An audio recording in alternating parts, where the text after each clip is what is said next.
ada 1, sementara di sebelah kiri O2-nya ada 2, maka menurut hukum Lavoisier, hukum kekekalan zat, hukum kekekalan massa, ya, zat sebelum dan sesudah reaksi harus sama masanya.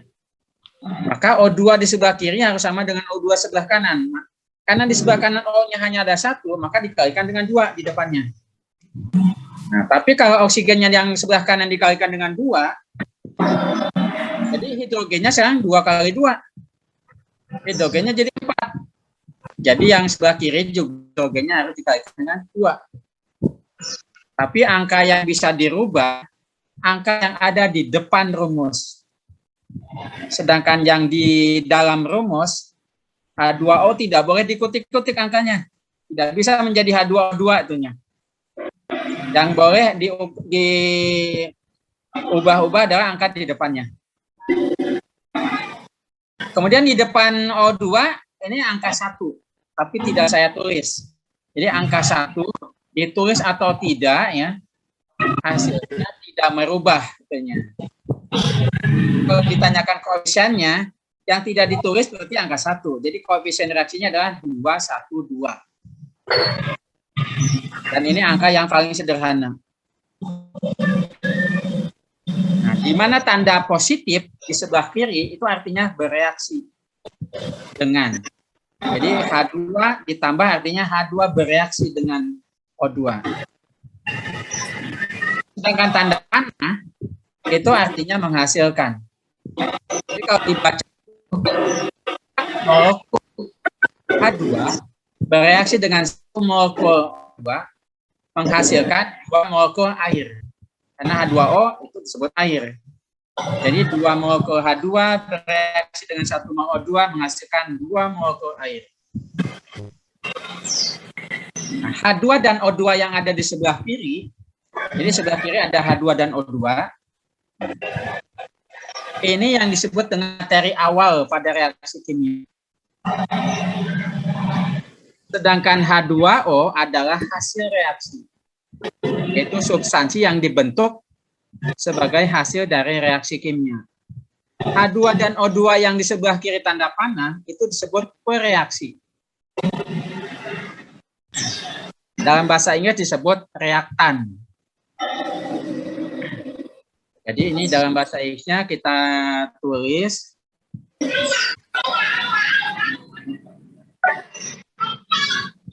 reaktan.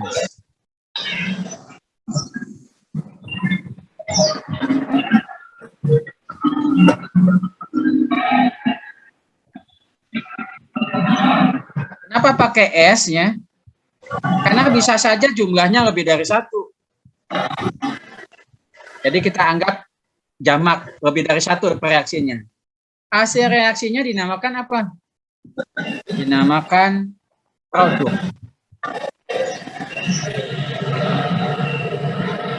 Ini juga bisa banyak. Jadi hasil reaksinya juga bisa banyak.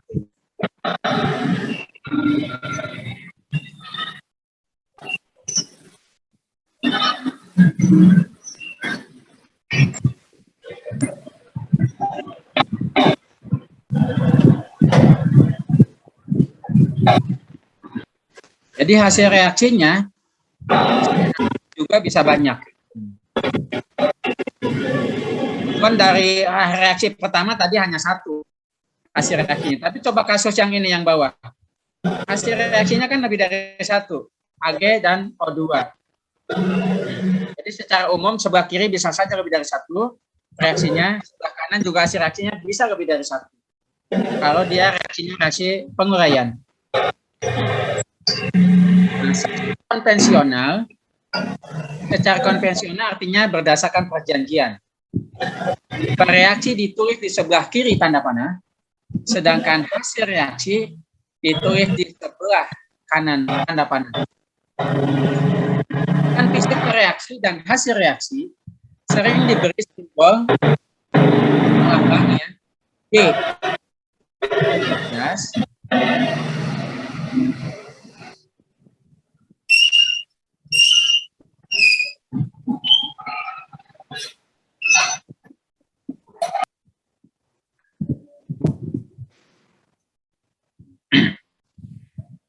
Di sebelah, jadi lambang fisiknya, kalau di lambang G di sebelah kanan subscript, misalnya CO, itu di bagian subscriptnya diberi lambang G, itu untuk menyatakan bahwa CO berbentuk gas.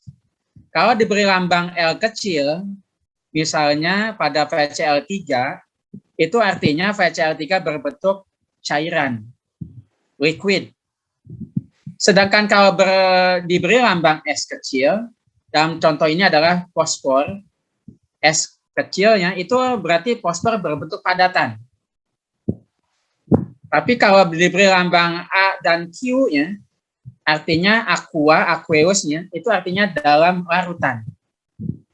Jadi contoh dalam hal ini adalah, belum ketemu nanti. Nanti ada kalau ada tulisan aqueous artinya dalam larutan.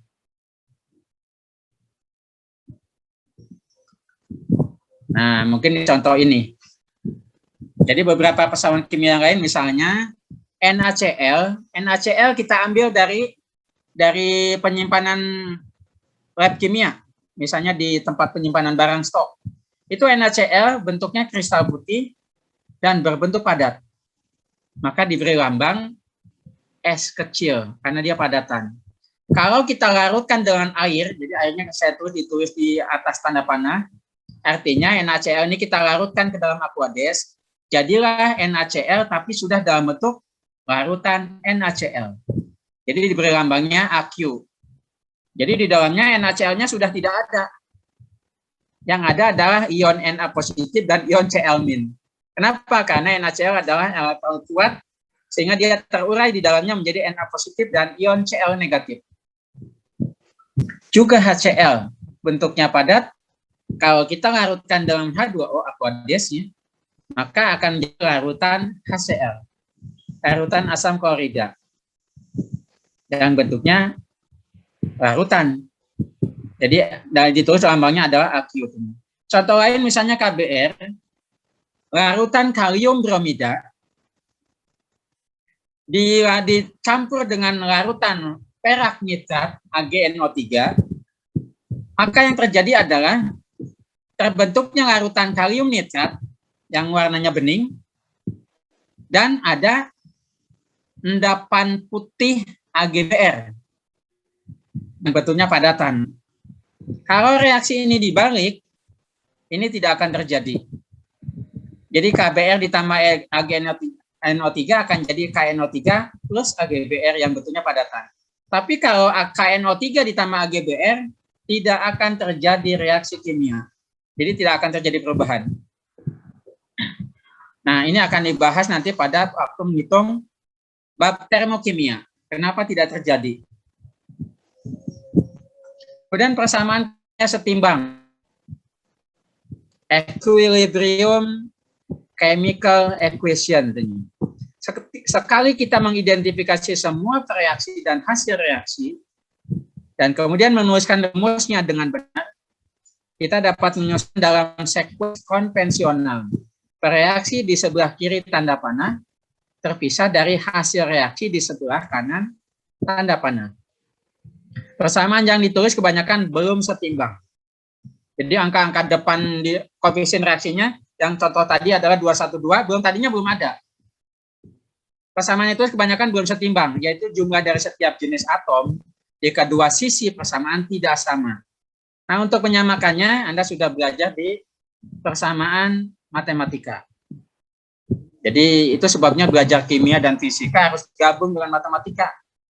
Kalau enggak bisa menghitung semua reaksi itu, semuanya membutuhkan persamaan matematis.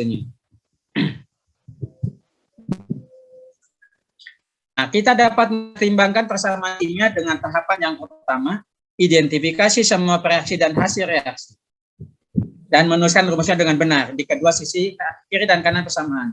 Di buku-buku kimia lama ya, waktu kita belajar di SMA, itu soal kimia ditulis belum dalam bentuk rumus kimia, masih dalam pernyataan bahasa Indonesia. Misalnya asam klorida digabungkan dengan natrium hidroksida, tanda panah kosong sebelah kanannya, karena sebelah kiri dan kanannya juga belum ditulis rumus-rumus kimianya. Jadi masih dalam bahasa Indonesia. Anda harus membuatnya dalam rumus kimia yang benar dulu, sebelah kiri, baru ketemu rumus di sebelah kanan. Nah, yang kedua, mulai setimbangkan persamaan dengan mencoba koefisien yang sesuai, yang akan membuat jumlah atom setiap unsur sama di kedua sisi persamaan. Nah, dengan catatan yang saya beri tanda biru, ya, Anda hanya dapat mengubah koefisien, yaitu angka yang ada di depan rumus, dan tidak untuk subskrip, yaitu angka yang ada di dalam rumus. Itu tidak boleh dirubah. Karena kalau angka yang di dalam subskripnya dirubah, senyawanya akan berubah.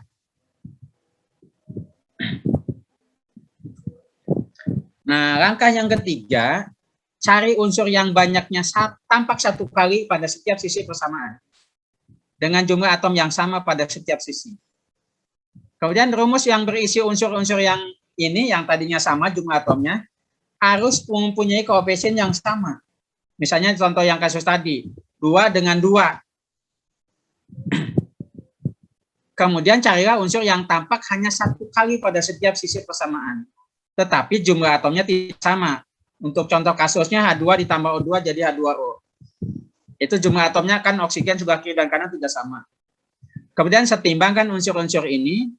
Nah, terakhir, setimbangkan unsur-unsur yang tampak pada 2 atau lebih rumus di kedua sisi persamaan yang sama.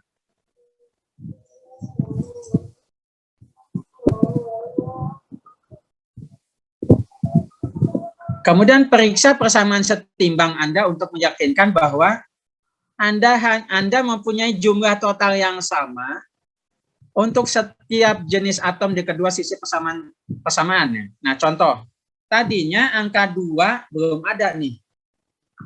Kemudian angka 2 di sebelah kanan juga belum ada.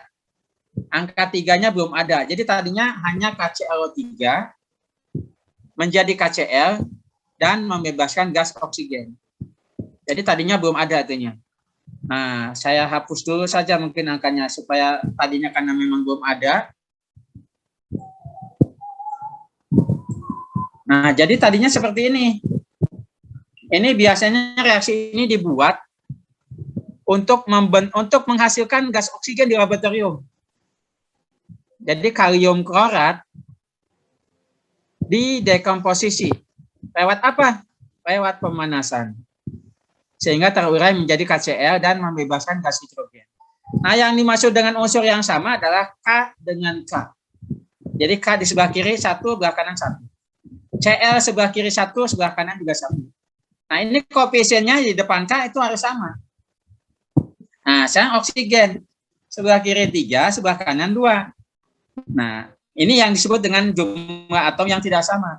Karena di sebelah kanannya 2, sebelah kirinya 3, maka di depan O2 saya masukkan angka 3. Nah, tapi oksigennya sekarang jadi berapa? Sebelah kanannya jadi 6.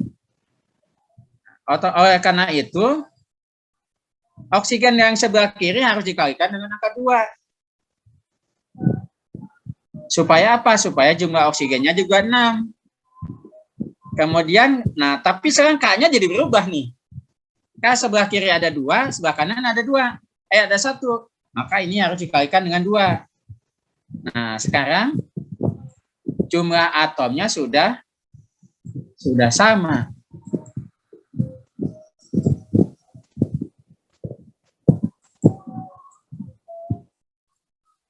Nah, ini asalnya angka 2, 2, dan 3. Jadi angka-angka ini yang boleh dirubah angka-angka depannya, yang disebut dengan koefisien reaksi. Jadi Anda tidak boleh mengubah bilangan-bilangan yang ada di dalam rumus. Yang boleh diubah adalah angka di depan rumus. Kemudian sifat larutan di dalam air. Nah, minggu pertama sudah dibahas apa yang dimaksud dengan larutan. Larutan adalah campuran yang homogen dari 2 atau lebih substansi. Substansi yang terdapat dalam jumlah yang lebih sedikit disebut zat terlarut. Atau bahasa Inggrisnya disebut solute. Solute. Nah, sedangkan substansi yang terdapat dalam jumlah yang lebih banyak disebut pelarut. Dalam bahasa Inggrisnya solvent. Solvent itu pelarut. Tapi ini hanya secara umum. Karena ternyata ada yang jumlah zat larutnya lebih banyak. Jadi kalau misalnya Anda melarutkan gula, atau yang paling mudah pada waktu bulan puasa Anda melarutkan sirup, 2 sendok sirup, Anda masukkan ke dalam 1 gelas, volume air yang di dalam gelasnya bisa 200 ml. Padahal sirupnya hanya 2 sendok kecil. Tapi airnya bisa jadi 200 ml dalam 1 gelas. Artinya zat larutnya sirup lebih sedikit, larutnya lebih banyak untuk kasus yang umum. Tapi coba Anda lihat di laboratorium. Misalnya alkohol yang 90%. 90% alkohol artinya alkoholnya ada 90%, aquadesnya hanya 10%. Jadi zat larutnya jauh lebih banyak daripada pelarutnya. Kalau Anda membuat kopi, 1 saset kopi yang hanya 10 mg, tapi airnya 200 ml misalnya, kalau pakai gelas gede. Kalau pakai yang normal harusnya pakai cangkir yang kecil. Tapi tetap zat larutnya lebih sedikit dibandingkan pelarutnya.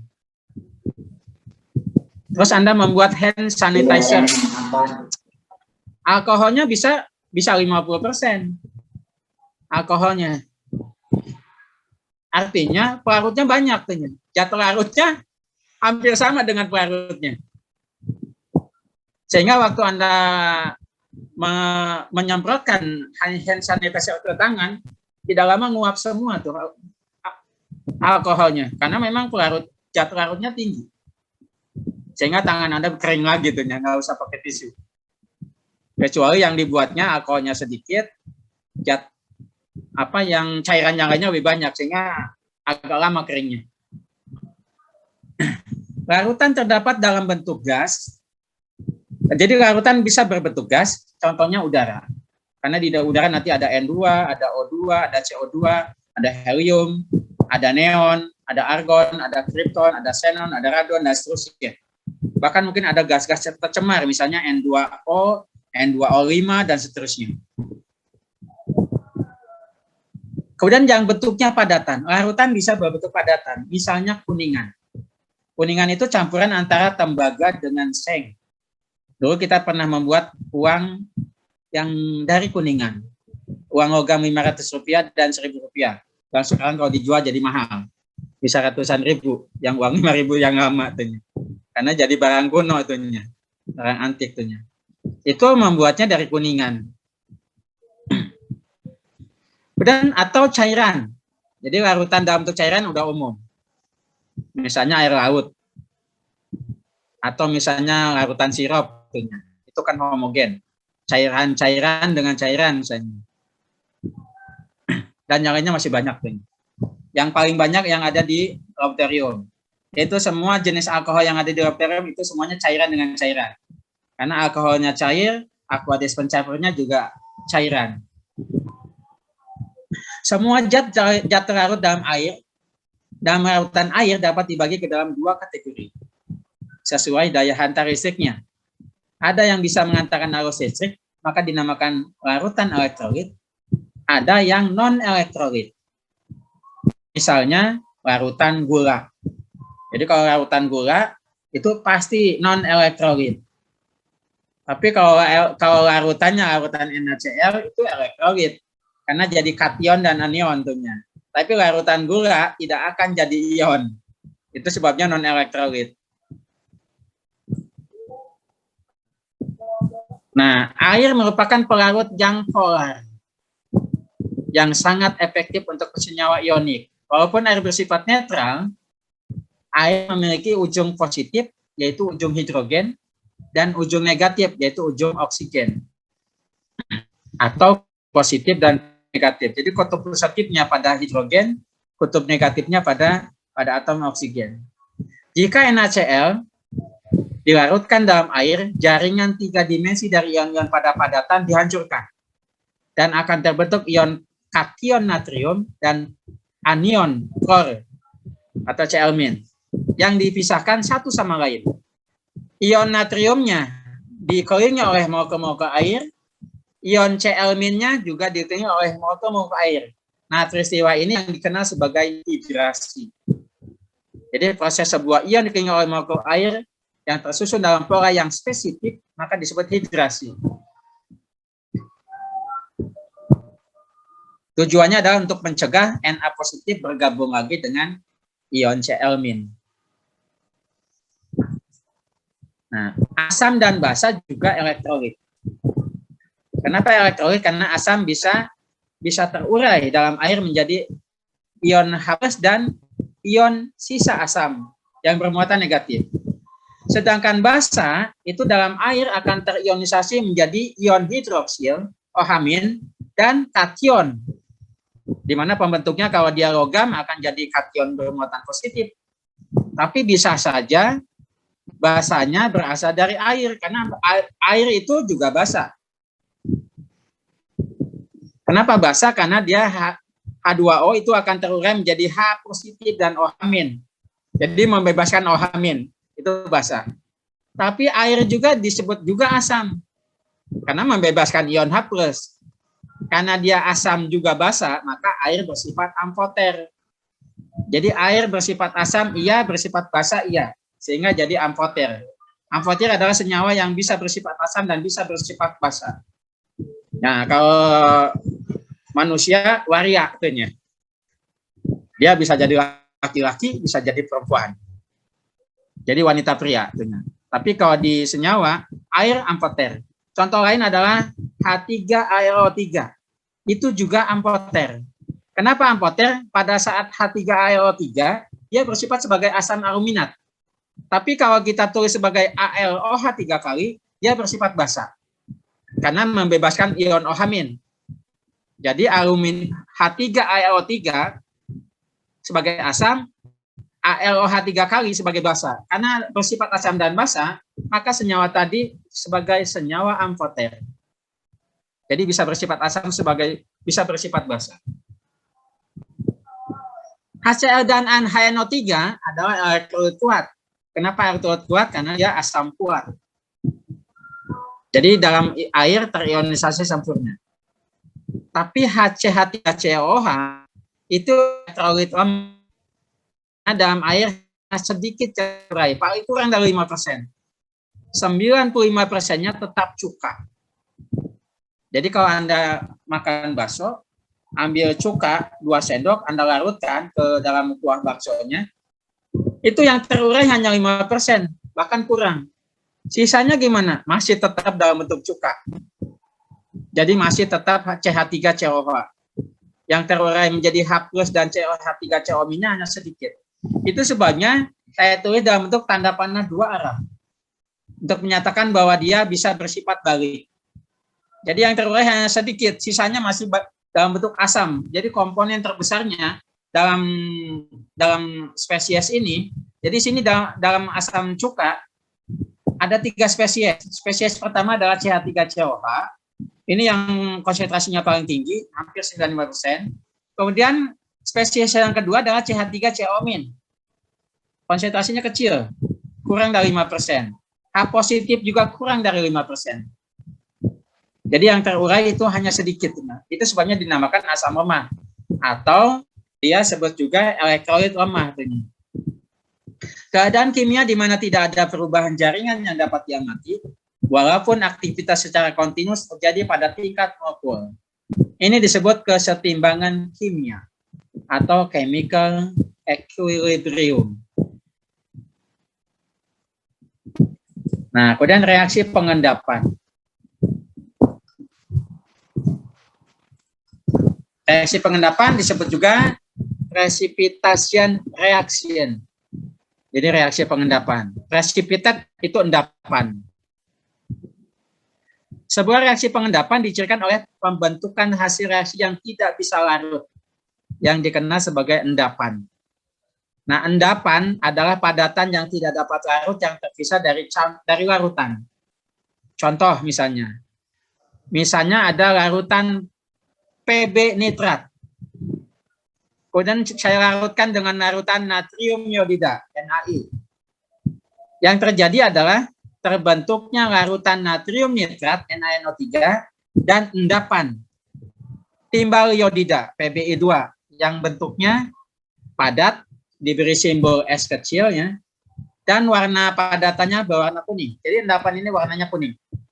Jadi kalau Anda rajin melakukan praktikum kimia di lab, melakukan sendiri, ini akan ingat terus. Saya melarutkan ini dan ini hasilnya ada endapan kuning.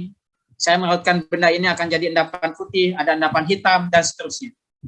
Jadi mahasiswa yang rajin, dia akan selain mempraktekkan teorinya, juga dia mencobanya di laboratorium. Nah, mahasiswa IPB biasanya mahir. Kenapa? Praktikumnya 3 jam sendirian. Jadi dulu saya waktu di tingkat 1 praktikum itu jam 2 sampai jam 5. Beruntung karena saya Muslim, saya masih bisa keluar pas jam asar. Izin dulu sholat, tapi mau sholatnya jauh. Karena kampus di Baranang Siang itu dari P1 ke P2, P3 sampai P12, itu ke musolanya jauh. Jadi dari tempat kuliah atau tempat praktikum ke musola itu 5 menit jalannya. Belum wudunya, sholatnya, balik lagi kita udah izin hampir 15 menit ke asistennya. Untungnya asistennya mengerti meskipun dia non muslim. Rata-rata orang Hindu atau Buddha asisten kimianya. Tapi dia cum laude 4,0 IPK-nya. Meskipun belum kenaikan tapi IP-nya udah ketahuan 4,0. Karena waktu saya masuk kuliah kimia itu bulan Juli. Karena saya masuk mahasiswa yang tanpa tes. 2 bulan kuliah dulu, Juli Agustus. Sementara yang mahasiswa yang ikut tes itu baru kuliah bulan September. Jadi saya kuliah duluan kimia dan fisika, kuliah 2 kali, praktikum 2 kali, fisika dan kimia. Jadi setelah saya lulus dua-duanya, yang lain ngambil 7, saya hanya ngambil 5 mata kuliah. Jadi saya bisa belajar lebih intensif, karena saya hanya ngambil 5. Yang ikut tes ngambilnya 7. Tapi kalau yang tidak lulus, Juli Agustus ngulang lagi ya tetap ngambil 7, hanya praktikumnya tidak ngambil lagi karena sudah ngambil. Masih ada keuntungan meskipun dia tidak lulus kimia dan fisikanya. Nah, reaksi antara natrium iodida dan timbal nitrat dapat kita tuliskan. Kalau saya tuliskan dalam bentuk ion, nah ini saya ubah ya jadi tanda merah. Mungkin Anda lihat mungkin biru di aslinya. Saya rubah jadi merah supaya apa? Ternyata yang merah di kiri dan di kanan terbentuknya sama. Nah, ion-ion nitrat dan ion natrium yang muncul di sebelah kiri dan sebelah kanan dengan sama, bisa saya buang. Karena dia tidak terlibat secara keseluruhan. Nah, ion ini yang dikenal sebagai ion spektator. Jadi bisa dihilangkan. Jadi sebetulnya yang bereaksi sempurna hanya ion Pb positif 2 dengan ion iodida, ion I negatif. Yang terbentuk adalah endapan Pbi2. Nah, jadi reaksi lengkapnya adalah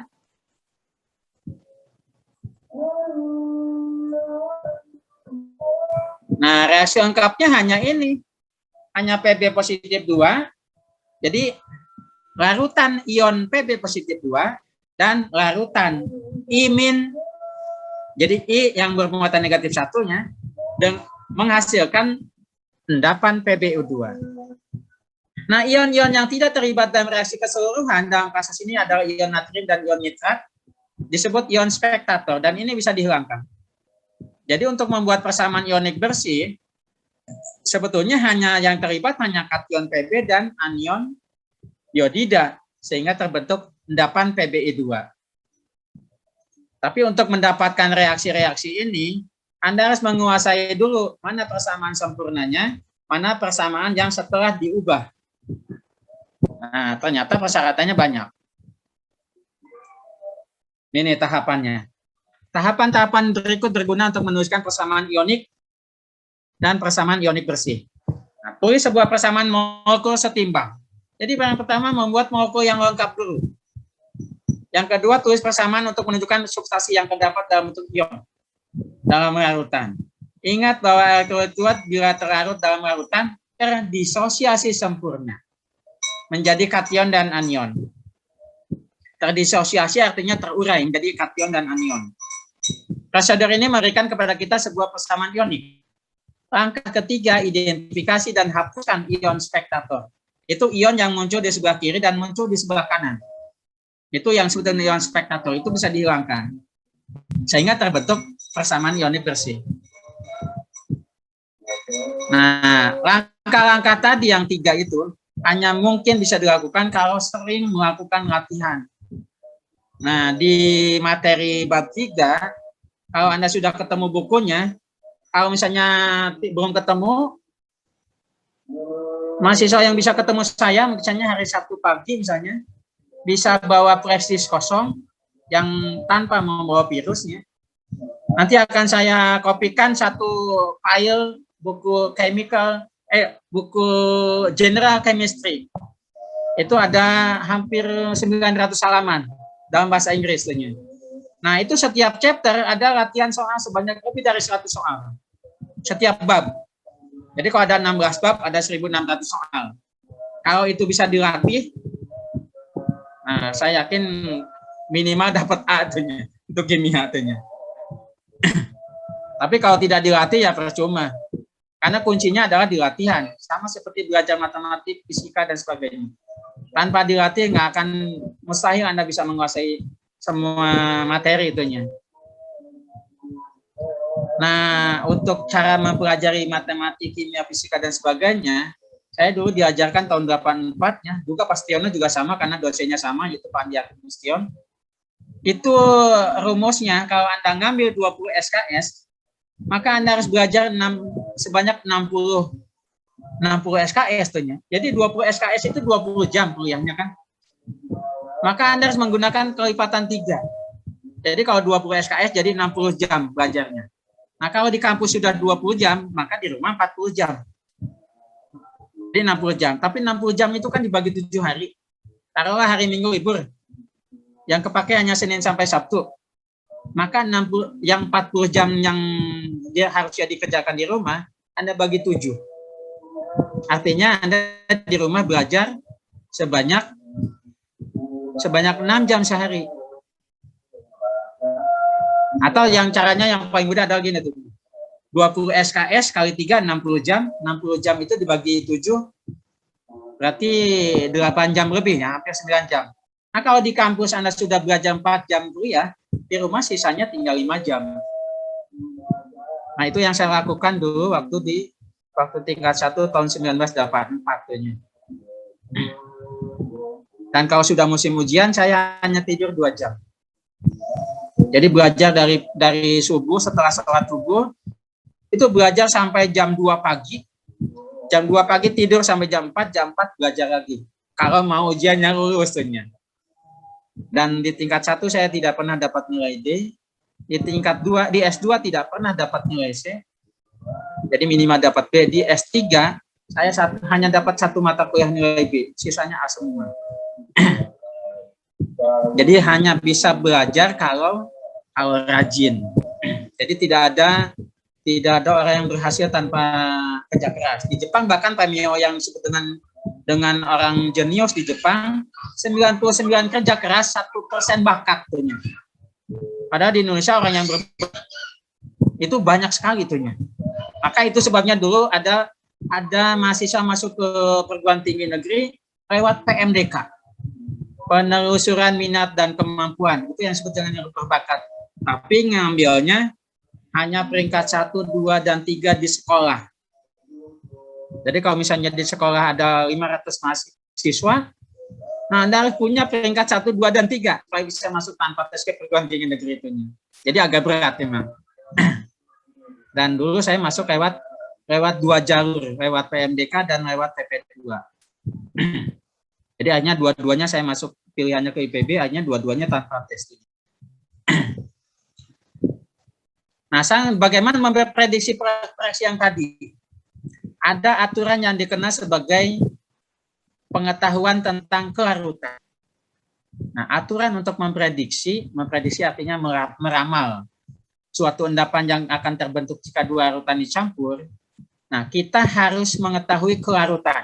Kelarutan dalam bahasa Inggrisnya adalah solubility, daya larut atau kelarutan, yaitu jumlah maksimum zat terlarut yang dapat dilarutkan ke dalam jumlah larut yang diberikan pada suhu yang spesifik.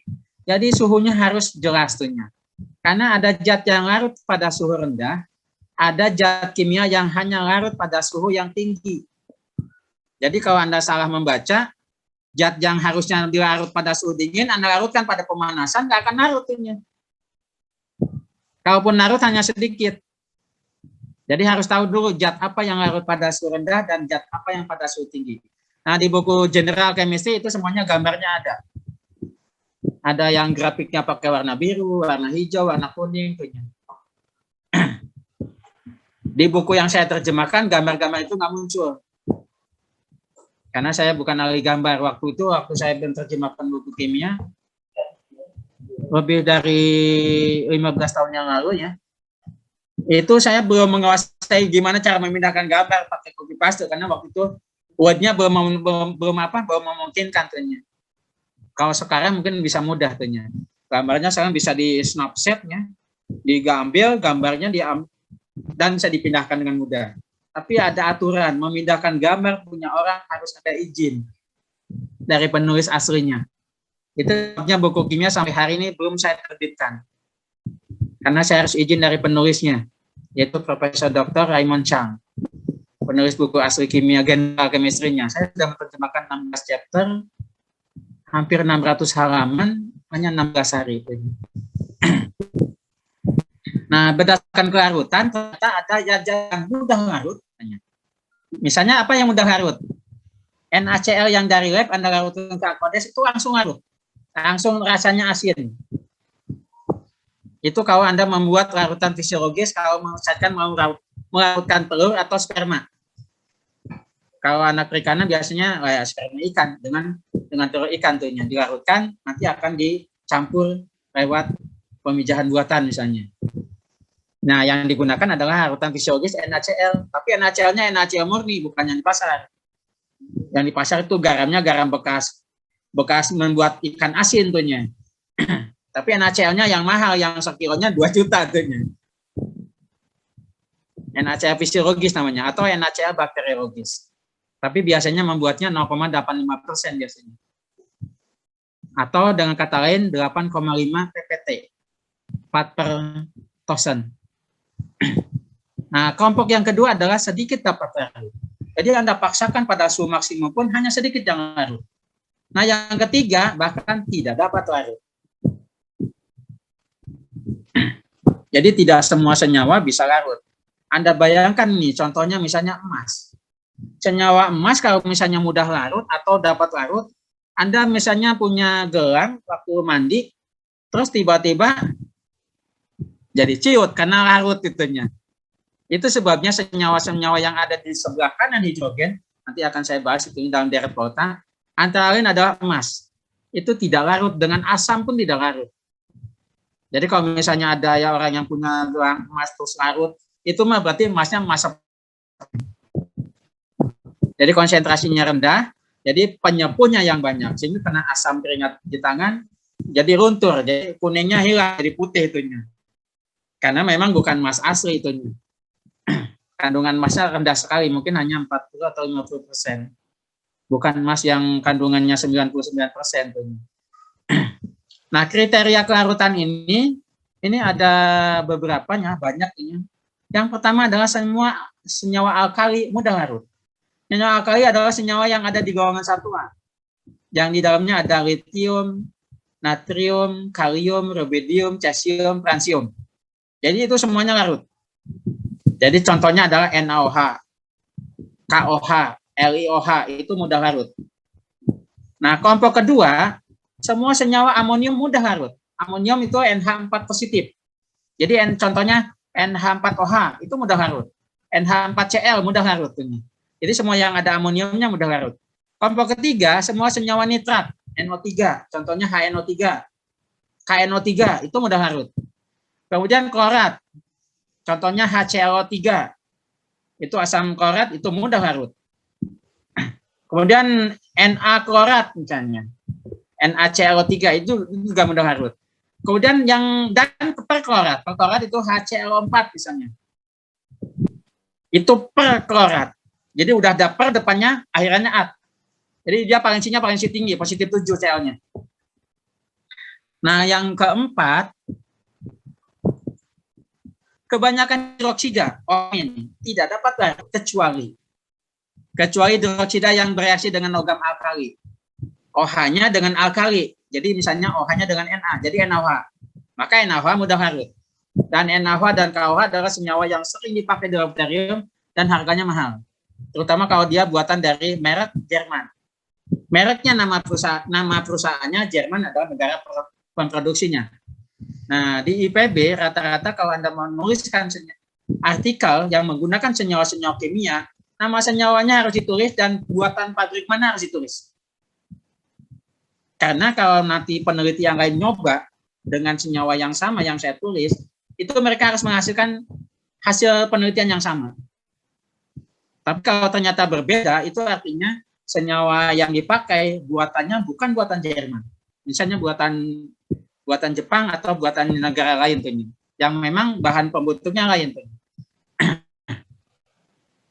Contoh yang lain adalah barium hidroksida. Itu juga mudah larut. Tapi KOH sedikit dapat larut. Nah, kemudian kelompok yang kelima, sebagian besar ion Cl-min, Br-min, dan imin. Jadi ion klorida, ion bromida, dan ion iodida dapat larut sebagian besar, kecuali yang mengandung Ag positif, Ag2 positif, dan Pb positif 2. Jadi kalau saya contohkan misalnya Cl bereaksi dengan Ag, jadi AgCl itu nggak akan larut. Karena dia sudah endapan, jadi tidak bisa larut. PBI2 misalnya, karena dia sudah endapan, pasti tidak larut. Nah, ini yang dimaksud dengan pengecualian. Nah, yang kelompok ke-6, semua karbonat. Karbonat itu CO3-2. Fosfat, PO4-3. Sulfida, S-2. Belerang, kemudian di atasnya bermuatan negatif 2. Itu tidak dapat larut, kecuali senyawa yang berisi logam alkali dan berisi ion amonium, Na4 positif. Nah, kelompok ke-7, sebagian besar sulfat, yaitu SO4-2 ya, dapat larut. Nah, yang sedikit dapat larut misalnya CaSO4 dan Ag2SO4. Nah, yang tidak dapat larut sama sekali, barium sulfat, BaSO4, kemudian merkuri sulfat, HgSO4-nya, dan timbal sulfat, PbSO4, itu tidak dapat larut. Pada beberapa reaksi kimia sering diperoleh hasil reaksi berupa senyawa yang berendapan berwarna. Misalnya CDS, kadmium sulfida, warnanya orange. Kemudian timbal sulfida, warnanya hitam. Nikel hidroksida, endapannya warna putih. Kemudian aluminium hidroksida, ini endapan warna putih. Ini endapan-endapan yang terjadi itu. Nah, kemudian reaksi asam basa. Nah, sebelum ada reaksi asam basanya, saya sebutkan sifat-sifatnya dulu. Apa sifat umum asam? Yang pertama, rasanya masam. Sebagai contoh, misalnya cuka. Jadi rasanya masam, karena memang dia senyawa asam. Cuka memiliki rasa asam asetat. Yang kedua, contohnya lemon dan buah-buahan sitrus. Jadi berbagai jenis jeruk-jerukan tentunya. Itu mengandung asam lemon dan asam sitrus. Atau senyawa asam sitrat tentunya. Yang ketiga, menyebabkan perubahan warna pada zat warna tanaman. Misalnya asam mengubah warna litmus biru menjadi merah. Jadi kalau misalnya ada litmus biru, litmus itu kertas lakmus ya. Kertas lakmus biru saya larutkan ke dalam HCl, maka lakmus birunya berubah warnanya menjadi merah. Kalau lakmus merahnya saya larutkan ke dalam HCl, apa warna lakmus perubahannya?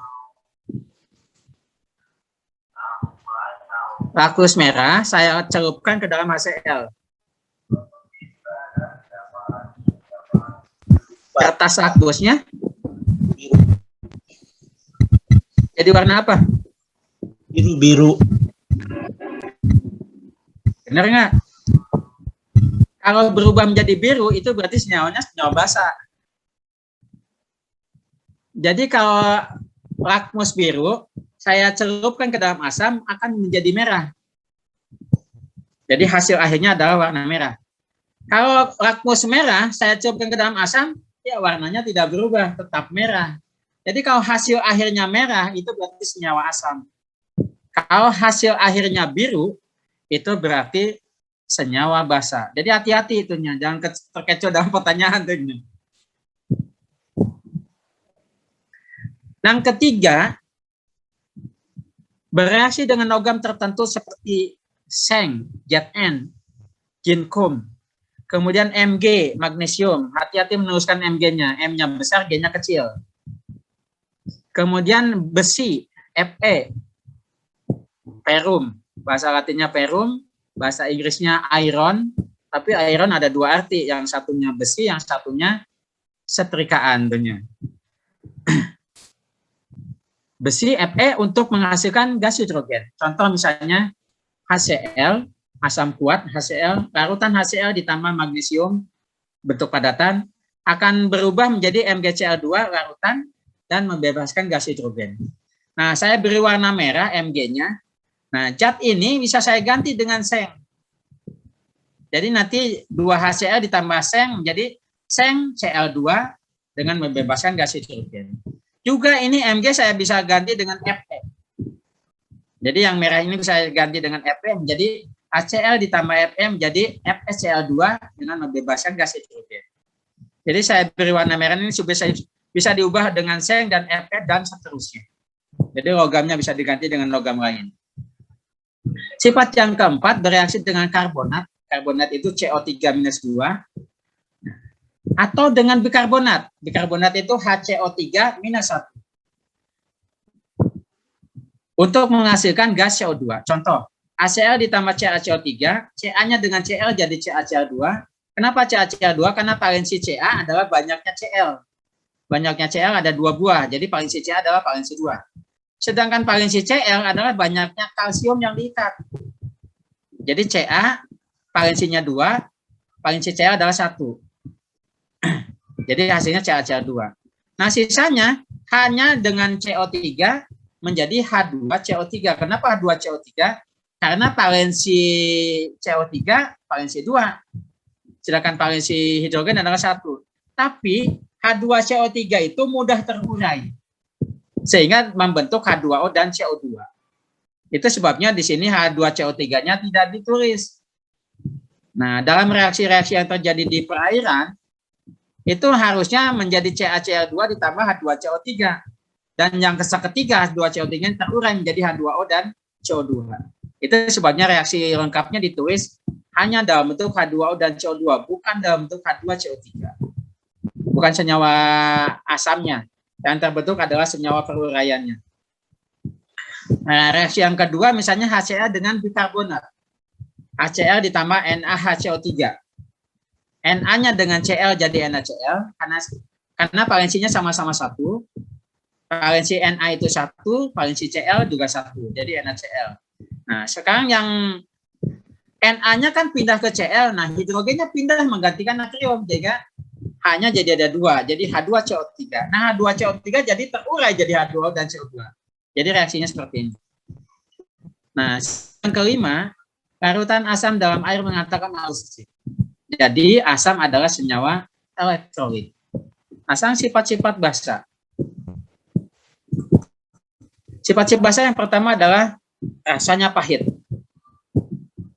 Jadi, basa itu rasanya pahit. Contoh yang rasanya pahit kalau Anda mencicipi cairan pel pembersih lantai itu basah, pH-nya 11. Jadi kalau dijilat pakai lidah itu rasanya pahit karena dia basah. Yang kedua, terasa licin bila terkena kulit, misalnya Anda mandi pakai sabun. Sebagai contoh, sabun yang mengandung basa memperlihatkan sifat ini. Jadi pasti licin ke kulit. Jadi ngebilasnya harus lebih banyak. Yang ketiga, menyebabkan perubahan warna zat warna tanaman. Sebagai contoh, basa akan mengubah warna litmus merah menjadi biru. Merahnya berubah menjadi biru. Kalau kita gunakannya litmus biru, maka hasil akhirnya tetap biru. Jadi kalau hasil akhirnya biru, itu berarti senyawa basa.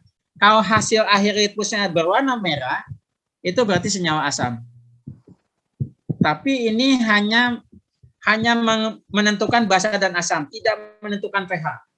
Karena menentukan pH tidak bisa menggunakan litmus. Harus menggunakan kertas pH atau menggunakan kertas pH namanya pH paper yang di toko-toko kimia farma itu dijual dalam bentuk stick. Jadi kayak batang kertasnya. Warnanya macam-macam. Kemudian ada warna standar di bagian kotak yang terbuat dari plastiknya. Jadi nanti setelah dicukupkan ke larutan, didiamkan beberapa detik, dicocokkan warnanya, nanti pH-nya akan kelihatan angkanya berapa. Kalau yang digunakan pH papernya yang kisaran 1, misalnya 4,4, 5, 6, 7 sampai 14 ya, itu Anda hanya bisa menuliskan pH sesuai bilangannya. Sekalipun warnanya ada di tengah-tengah. Oh, ini warnanya apa di antara 4 dan 5, saya tulis 4,5, nggak boleh. Jadi kalau kertas pH yang digunakan adalah 4, 5, 6, dan seterusnya, tidak boleh mencantumkan angka di tengah-tengah. Tapi kalau kertas pH yang Anda gunakan yang selangnya 0,5, 4,0, 4,5, 5,0, 5,5, dan seterusnya, Anda boleh mencantumkan pH 4,5, 5,5, 6,5, dan seterusnya. Karena memang di selang pH itu ada angkanya. Tapi jangan coba-coba antara 4,5 dan 5, Anda nulis 4,7. Karena di kertas pH tidak ada pH 4,7. Karena selangnya 0,5 semua. Nah, gimana kalau 2 desimal? Itu berarti menggunakan pH meter yang digital. Yang menggunakan elektroda positif dan negatif. Yang setiap saat harus dikalibrasi setelah dipakai. Nah, itu desimalnya yang muncul 2 desimal. Misalnya pH, kalau misalnya air sampel Anda bawa ke laboratorium, sudah diukur pakai pH meter, atau pH meternya dibawa ke lab, ya, atau dibawa ke dekat kolam, cuma itu pH meternya sensitif, jadi sering berubah itunya kalau sering dibawa kemana-mana itunya. Jadi kalau menggunakan pH meter, angka yang muncul adalah 2 desimal di belakang koma. Misalnya 7,13. Jadi kalau ada 2 desimal, itu berarti yang digunakan adalah pH meter digital. Jadi untuk mahasiswa-mahasiswa yang perikanan, kalau saya nguji, meskipun saya bukan sebagai pembimbing, saya bisa tahu nih, kalau dia menuliskan pH-nya dalam 1 desimal atau 2 desimal, alat yang digunakan adalah pH yang mana alatnya? Apakah pH paper atau pH meter? Tapi kalau dia menggunakan alat digital tapi nulis pH-nya 7,1, berarti dia nggak ngerti cara membaca pH. Jadi tidak boleh dibulatkan jadi 7,1, meskipun hasilnya 7,12 misalnya. Karena itu alat yang berbeda yang digunakan. Nah, yang keempat, larutan basa dalam air menghantarkan arus listrik. Jadi basa adalah senyawa elektrolit.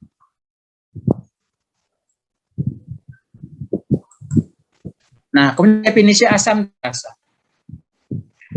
Nah, pada akhir abad ke-19, jadi tahun 18 lebih ya, Arrhenius mendefinisikan asam sebagai suatu substansi yang terionisasi dalam air menghasilkan ion H+, dan basa sebagai suatu substansi yang terionisasi dalam air menghasilkan ion OH-. Kenapa di sini muncul istilah ionisasi dan disosiasi? Disosiasi biasanya digunakan untuk istilah garam. Garam kalau terurai menjadi kation dan anion itu istilahnya disosiasi. Tapi biasanya untuk asam dan basa, kalau dia dilarutkan dalam air istilahnya ionisasi. Menjadi ion H+ kalau dia asam dan sisa asamnya bermuatan negatif. Sedangkan basa kalau dilarutkan ke dalam air akan terionisasi menjadi OH- dan sisa basa yang bermuatan positif. Jadi hati-hati itu mencantumkan mana ionisasi, mana disosiasi. Terutama kalau Anda mempelajari kimia air. Tapi peternakan dan AGT kayaknya tidak mempelajari kimia air, mungkin kimia tanah untuk AGT. Misalnya berapa sih pH tanah ini supaya tanaman ini cocok ditumbuhkan tuhnya. Jadi harusnya ngambil kimia tanah, tapi di Unida setahu saya nggak ada kimia tanah. Yang ada di IPB untuk jurusan tanah itu mereka belajar kimia airnya juga kimia tanahnya. Saya dari perikanan yang dipelajari hanya kimia air. Saya dapat kimia 1, kimia 2, kimia air lanjutan, kimia fisika, kimia dan fisika media aquaculture. Jadi saya dapat hampir 6 mata kuliah kimia artinya. Tapi jenjangnya di S1, di S2 dan waktu saya pernah ikut S3 artinya. Nah, kemudian Bronsted. Bronsted pada tahun 1932, jadi ini sudah abad ke-20 ya. Tahun 1932, menjelaskan asam sebagai pemberi proton. Kenapa Bronsted mendefinisikannya lain dari Arrhenius? Karena untuk NH3,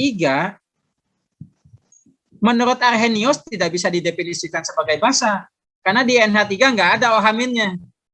Tapi menurut Bronsted, NH3 jadi basa. Kenapa? Karena menurut Bronsted basa adalah penerima proton. NH3 ditambah H+, jadi NH4 positif. Jadi NH3 adalah basa. Karena dia menerima proton, yaitu H+. Jadi definisi Arrhenius disempurnakan oleh Bronsted. Jadi 1 abad kemudian kan, yang satunya abad 19, yang satunya abad ke-20. Abadnya beda 1 tuhnya. Beda 1 abad, meskipun tahunnya ternyata nggak beda jauh tuhnya. Karena yang satu meninggal 1927, lahir abad ke-19, meninggalnya abad 20. Nah, yang Bronsted juga sama, lahir abad ke-19, meninggalnya juga abad ke-20 tuhnya. Hanya penemuannya ada di abad 20 untuk Bronsted. Nah, asam nitrat adalah asam Bronsted. HNO3 adalah asam karena membebaskan H+ dan NO3 negatif. Jadi sama nih, NH3, HNO3 menurut Bronsted asam, menurut Arrhenius juga asam. Tapi bedanya mungkin nyawa NH3. Oleh Bronsted bisa dijelaskan, tapi menurut Arrhenius tidak bisa dijelaskan. Jadi ada keuntungannya juga definisi yang dikemukakan oleh Bronsted. Nah, OH-. Ion OH menerima H membentuk H2. Jadi OH- adalah basa karena dia menerima H+. H+ itu nama lain dari proton. Jadi OH- adalah basa Bronsted. Kalau menurut Arrhenius, OH- belum tentu basa karena dia nggak ada definisinya tuhnya. Tapi menurut Bronsted, asal dia menerima proton, jadilah OH- adalah senyawa basa. Amonia NH3. Amonia ini ada 2 sebetulnya. Kalau Anda baca buku kimia aslinya, kalau ada istilah amonia itu ada 2 kemungkinan. Ada yang amonianya NH3, ada yang amonianya NH4 positif. Karena definisi amonia dalam buku kimia versi bahasa Inggris, amonianya itu duplikasi. Ada yang NH3 gas, ada yang NH4 positif dalam bentuk ion. Itu sebabnya mahasiswa perikanan itu mengukur amonianya bukan dalam bentuk gas, tapi mengukur amonianya totalnya. Jadi NH3 positif, NH3-nya dengan NH4 positif digabung. Maka jadilah total amonia nitrogen. Tapi kalau dia mengukurnya total amonia nitrogen, kalau menampilkan di dalam tabelnya NH3, hati-hati. Karena untuk mentransformasi total amonia nitrogen menjadi NH3, itu harus menggunakan rumus yang menggunakan parameter suhu dan parameter pH. Jadi dia harus mengukurnya suhu, mengukur pH, mengukur total amonia nitrogen harus pada saat yang bersamaan. Jadi kalau waktunya berbeda, misalnya suhu diukur hari ini, pH-nya hari ini, tapi nitratnya diukurnya besok, itu rumus itu tidak bisa dipakai. Karena di nitrat itu terbentuknya 8 hari. Jadi pengukurannya tidak bisa tiap minggu. Harusnya 8 hari sekali. Hanya kalau Anda ngukurnya 8 hari sekali, hari ini ngukur hari Senin, minggu depan ngukur hari Selasa, itu labnya ada yang make. Jadi mahasiswa lain atau peneliti lain sedang ngukur di lab kimia. Sehingga Anda nggak bisa ngukur. Itu sebabnya kalau Anda melakukan penelitian, pengukuran dilakukan setiap minggu tuhnya.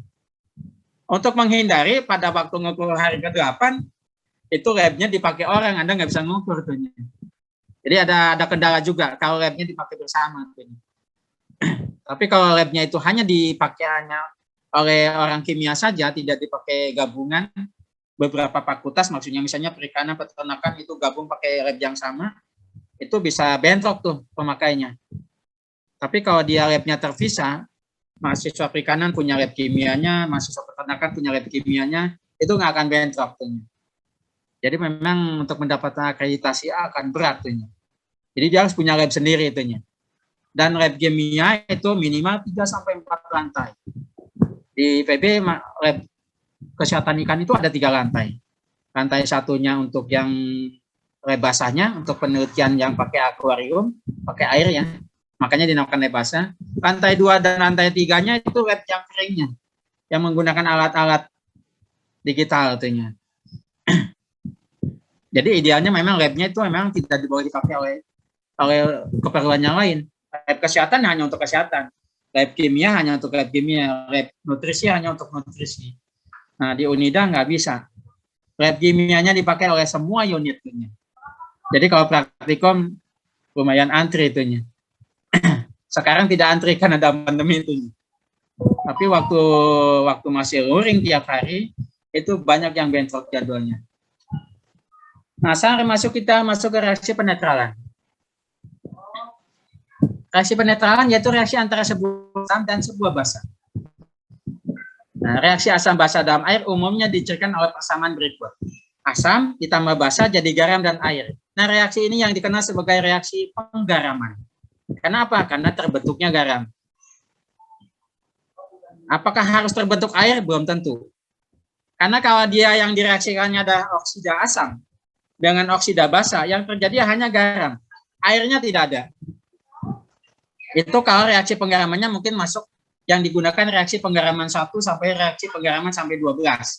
Tapi yang di sini hanya saya setir hanya 4 reaksi penggaraman. Asam kuat dengan basa kuat, asam kuat dengan basa lemah, asam lemah dengan basa kuat, kemudian asam lemah dengan asam lemah. Jadi hanya 4 yang kita bahas di sini. Kalau Anda mau baca detail, silakan baca buku kimia yang lengkapnya.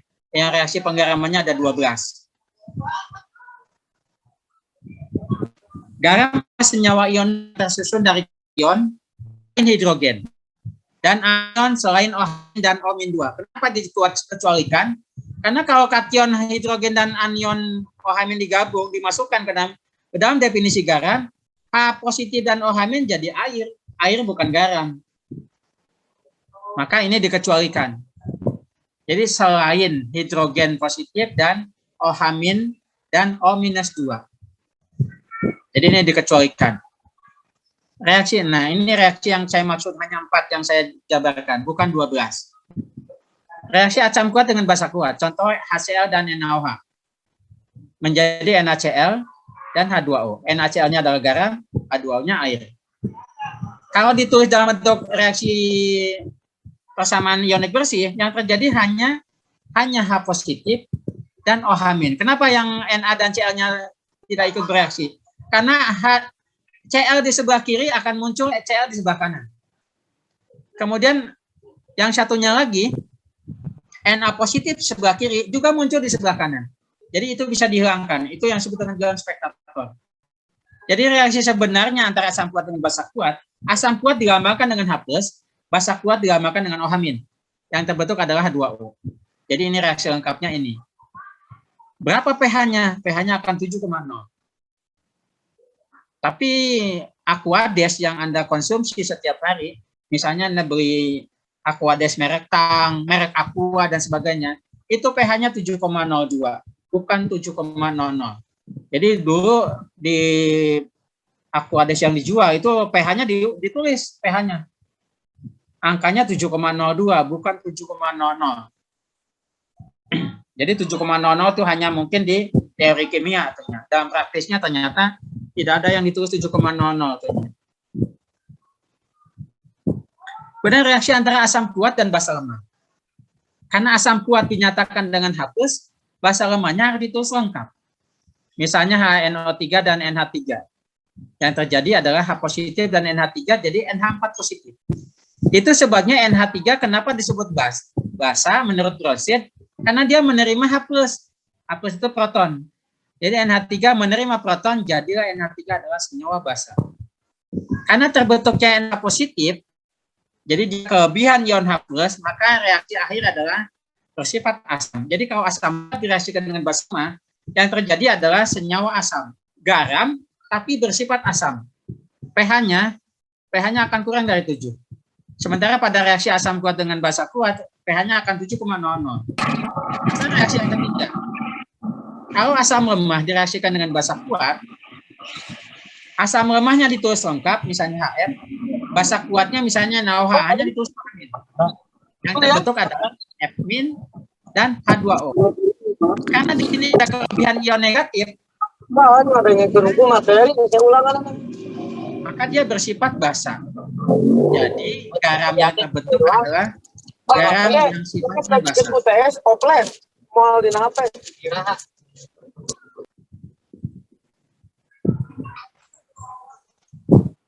Kemudian reaksi yang keempat ada reaksi antara asam lemah dan basa lemah.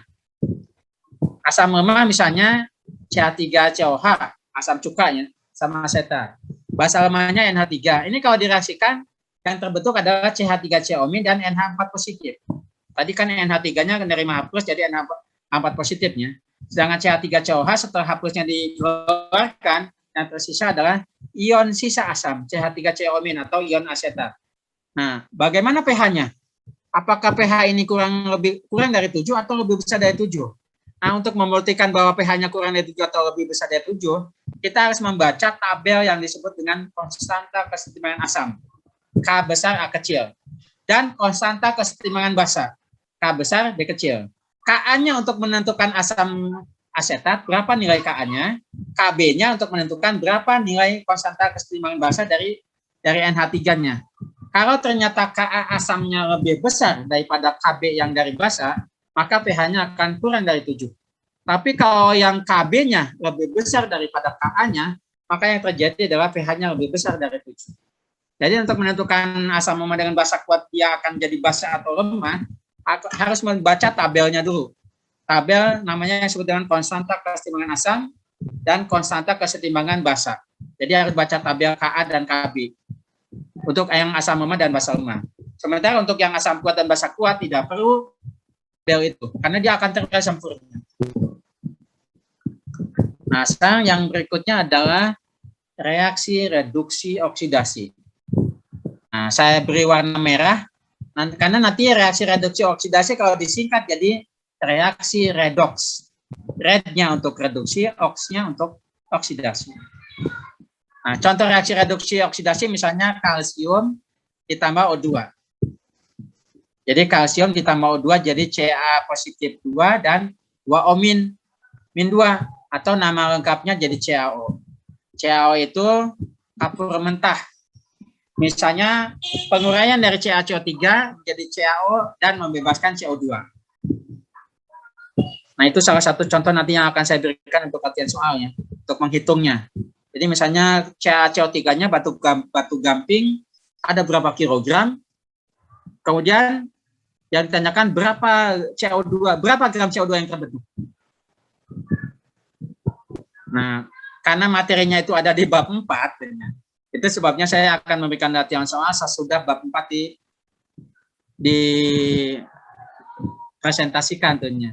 Jadi karena di bab 3 itu belum ada, adanya di bab 4 nih, cara perhitungan itu. Jadi setelah bab 4 baru ada latihan soal dari bab 1, bab 2, bab 3, bab 4. Dan itu dikumpulkan nanti. Nah, untuk yang mahasiswa kelas pagi, baru 1 kali tugas, bab 1 dengan bab 2 itu 1 tugas tehnya. Dan mahasiswanya ternyata banyak, 100 orang. Saya meriksanya lumayan capek juga tehnya. Meskipun hanya 3 soal. Nah, kalau yang kelas malam soalnya kalaupun banyak juga nggak masalah karena mahasiswanya kurang dari 20. Setengah reaksi yang melibatkan kehilangan elektronnya, setengah reaksi kehilangan elektron artinya elektronnya dilepas. Contohnya misalnya reaksi oksidasi. Ca ini muatannya 0. Kalau elektronnya dia lepas, 2 buah elektron dilepas, kenapa ada 4? Karena 2 Ca. Kalau Ca-nya hanya 1, yang dilepas hanya 2 elektron. Karena dilepasnya 2 elektron, maka dia akan bermuatan positif 2. Jadi muatan positif itu diperoleh setelah elektronnya dilepas. Jadi kalau elektronnya disumbangkan, maka dia akan bermuatan positif. Kalau disumbangkannya 1 elektron, maka akan bermuatan positif 1. Misalnya pada kasus hidrogen. Hidrogen terurai menjadi H+ ditambah 1 elektron. Jadi muatannya 0 menjadi positif 1 dan 1 negatif 1. Nah, kalau Ca-nya melepaskan 2 buah elektron, maka dia akan bermuatan Ca positif 2. Elektronnya bermuatan negatif 1. Karena Ca-nya ada 2 buah, maka elektronnya 2 kali 2, jadi 4 elektron. Nah, sekarang berapa muatannya? Muatan di Ca adalah 0. Muatan di kalsium positif 2, 2 kali positif 2, positif 4.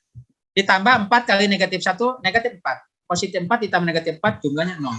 Jadi muatan muatan elektron sebelum dan sesudah reaksi kimia itu muatannya harus sama-sama 0. Kemudian untuk oksigen. Oksigen elektronnya hanya ada 6 di kulit terakhir. Untuk mendapatkan dia penuh, satu atom oksigen itu butuh 2 buah elektron. Sehingga dia akan bermuatan negatif 2, O negatif 2. Kenapa jadi 4 elektron? Karena di sininya ada O2. 2 kali 2 elektron, jadi 4 elektron. Nah, sekarang coba lihat muatannya. Sebuah reaksi kimia, muatan elektronnya adalah 4 kali negatif 1, negatif 4. Sebelah kanannya 2 kali negatif 2, negatif 4. Jadi muatannya negatif 4 menjadi negatif 4. Sedangkan yang di atas 0 menjadi 0. Tidak berubah. Jadi muatan sebelum dan sesudah reaksi tidak berubah. Nah, setengah reaksi yang melibatkan keliran elektron disebut reaksi oksidasi. Setengah reaksi yang melibatkan penerimaan elektron namanya setengah reaksi reduksi. Nah, pada kasus contoh ini kalsium sebagai agen pereduksi. Agen pereduksi namanya reduktor. Kenapa reduktor? Karena Ca-nya teroksidasi. Teroksidasi. Nah, tadinya positif 2. Jadi dia teroksidasi. Majatnya reduktor atau agen pereduksi.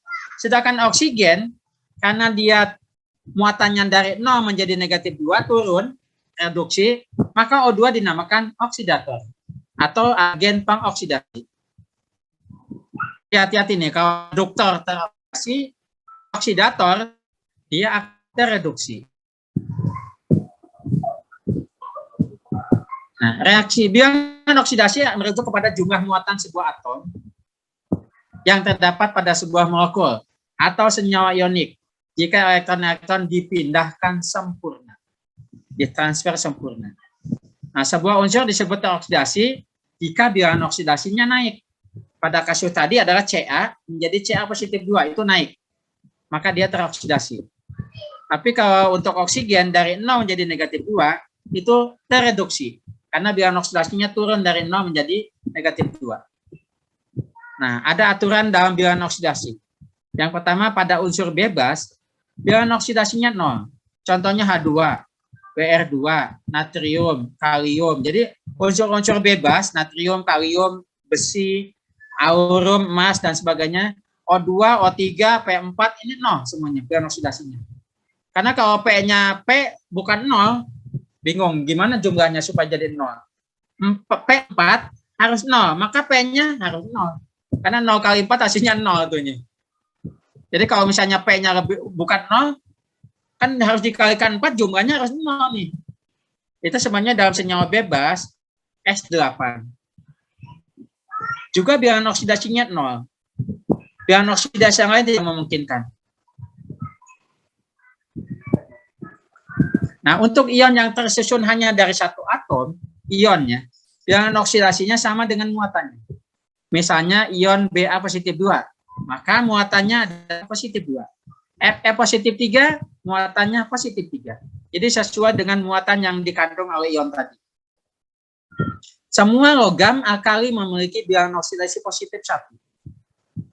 Dan semua logam alkali tanah ada di golongan 2A ya, itu semuanya memiliki bilangan oksidasi positif 2. Yaitu berilium, magnesium, Bm, Ca, Sr, Ba, dan radium. Itu semuanya bilangan oksidasinya positif 2. Aluminium selalu mempunyai bilangan positif 3 pada semua senyawanya. Kemudian bilangan oksidasi oksigen pada kebanyakan senyawa, contohnya misalnya pada MgO dan H2O, selalu negatif 2. Jadi O-nya negatif 2, Mg-nya positif 2. Karena Mg adalah golongan alkali tanah. Positif 2. Supaya 0, kalau Mg-nya positif 2, maka O-nya harus negatif 2. Supaya jumlahnya jadi 0. H2O. Karena hidrogen muatannya positif 1, ya, kalau ada 2, jadi positifnya jadi 2. 2 kali positif 1 jadi positif 2. Maka oksigennya harus negatif 2. Sehingga dalam H2 oksigen ada negatif 2. Kecuali pas senyawa peroksida. Oksigen negatif 1. 1O-nya negatif 1. 2O jadi negatif 2. Sedangkan hidrogen tetap positif 1. Jadi 2 kali positif 1, positif 2. Oksigennya 2 kali negatif 1. Jadi positif 2 dengan negatif 2 hasilnya jumlahnya 0. Bilangan oksidasi hidrogen adalah 1 kecuali jika diikat dengan logam pada senyawa biner. Jadi misalnya LiH. Karena litium itu logam, dia muatannya positif 1, maka hidrogen harus mengalah, jadi negatif 1 dia. Bukan lagi hidrogen positif 1. Karena jumlahnya harus 0. Pada natrium hidrida, Na-nya positif 1, maka hidrogennya harus negatif 1. Kalsium positif 2, maka hidrogennya harus negatif 1. Sehingga karena ada 2 buah, 2 buahnya adalah karena valensi Ca-nya 2. Jadi 2 kali negatif 1, negatif 2, pada Ca positif 2 jumlahnya jadi 0. Nah, kemudian fluor yang ada di golongan 7A, dan oksidnya negatif 1 pada semua senyawanya. Halogen yang lain, Cl, Br, I, bilangan oksidasinya untuk Cl, Br, dan I itu bisa lebih dari positif 1, bisa ada yang sampai positif 7. Misalnya kalau dia bergabung dengan oksigen ya, misalnya HCl4, maka bilangan oksidasi Cl-nya akan positif 7.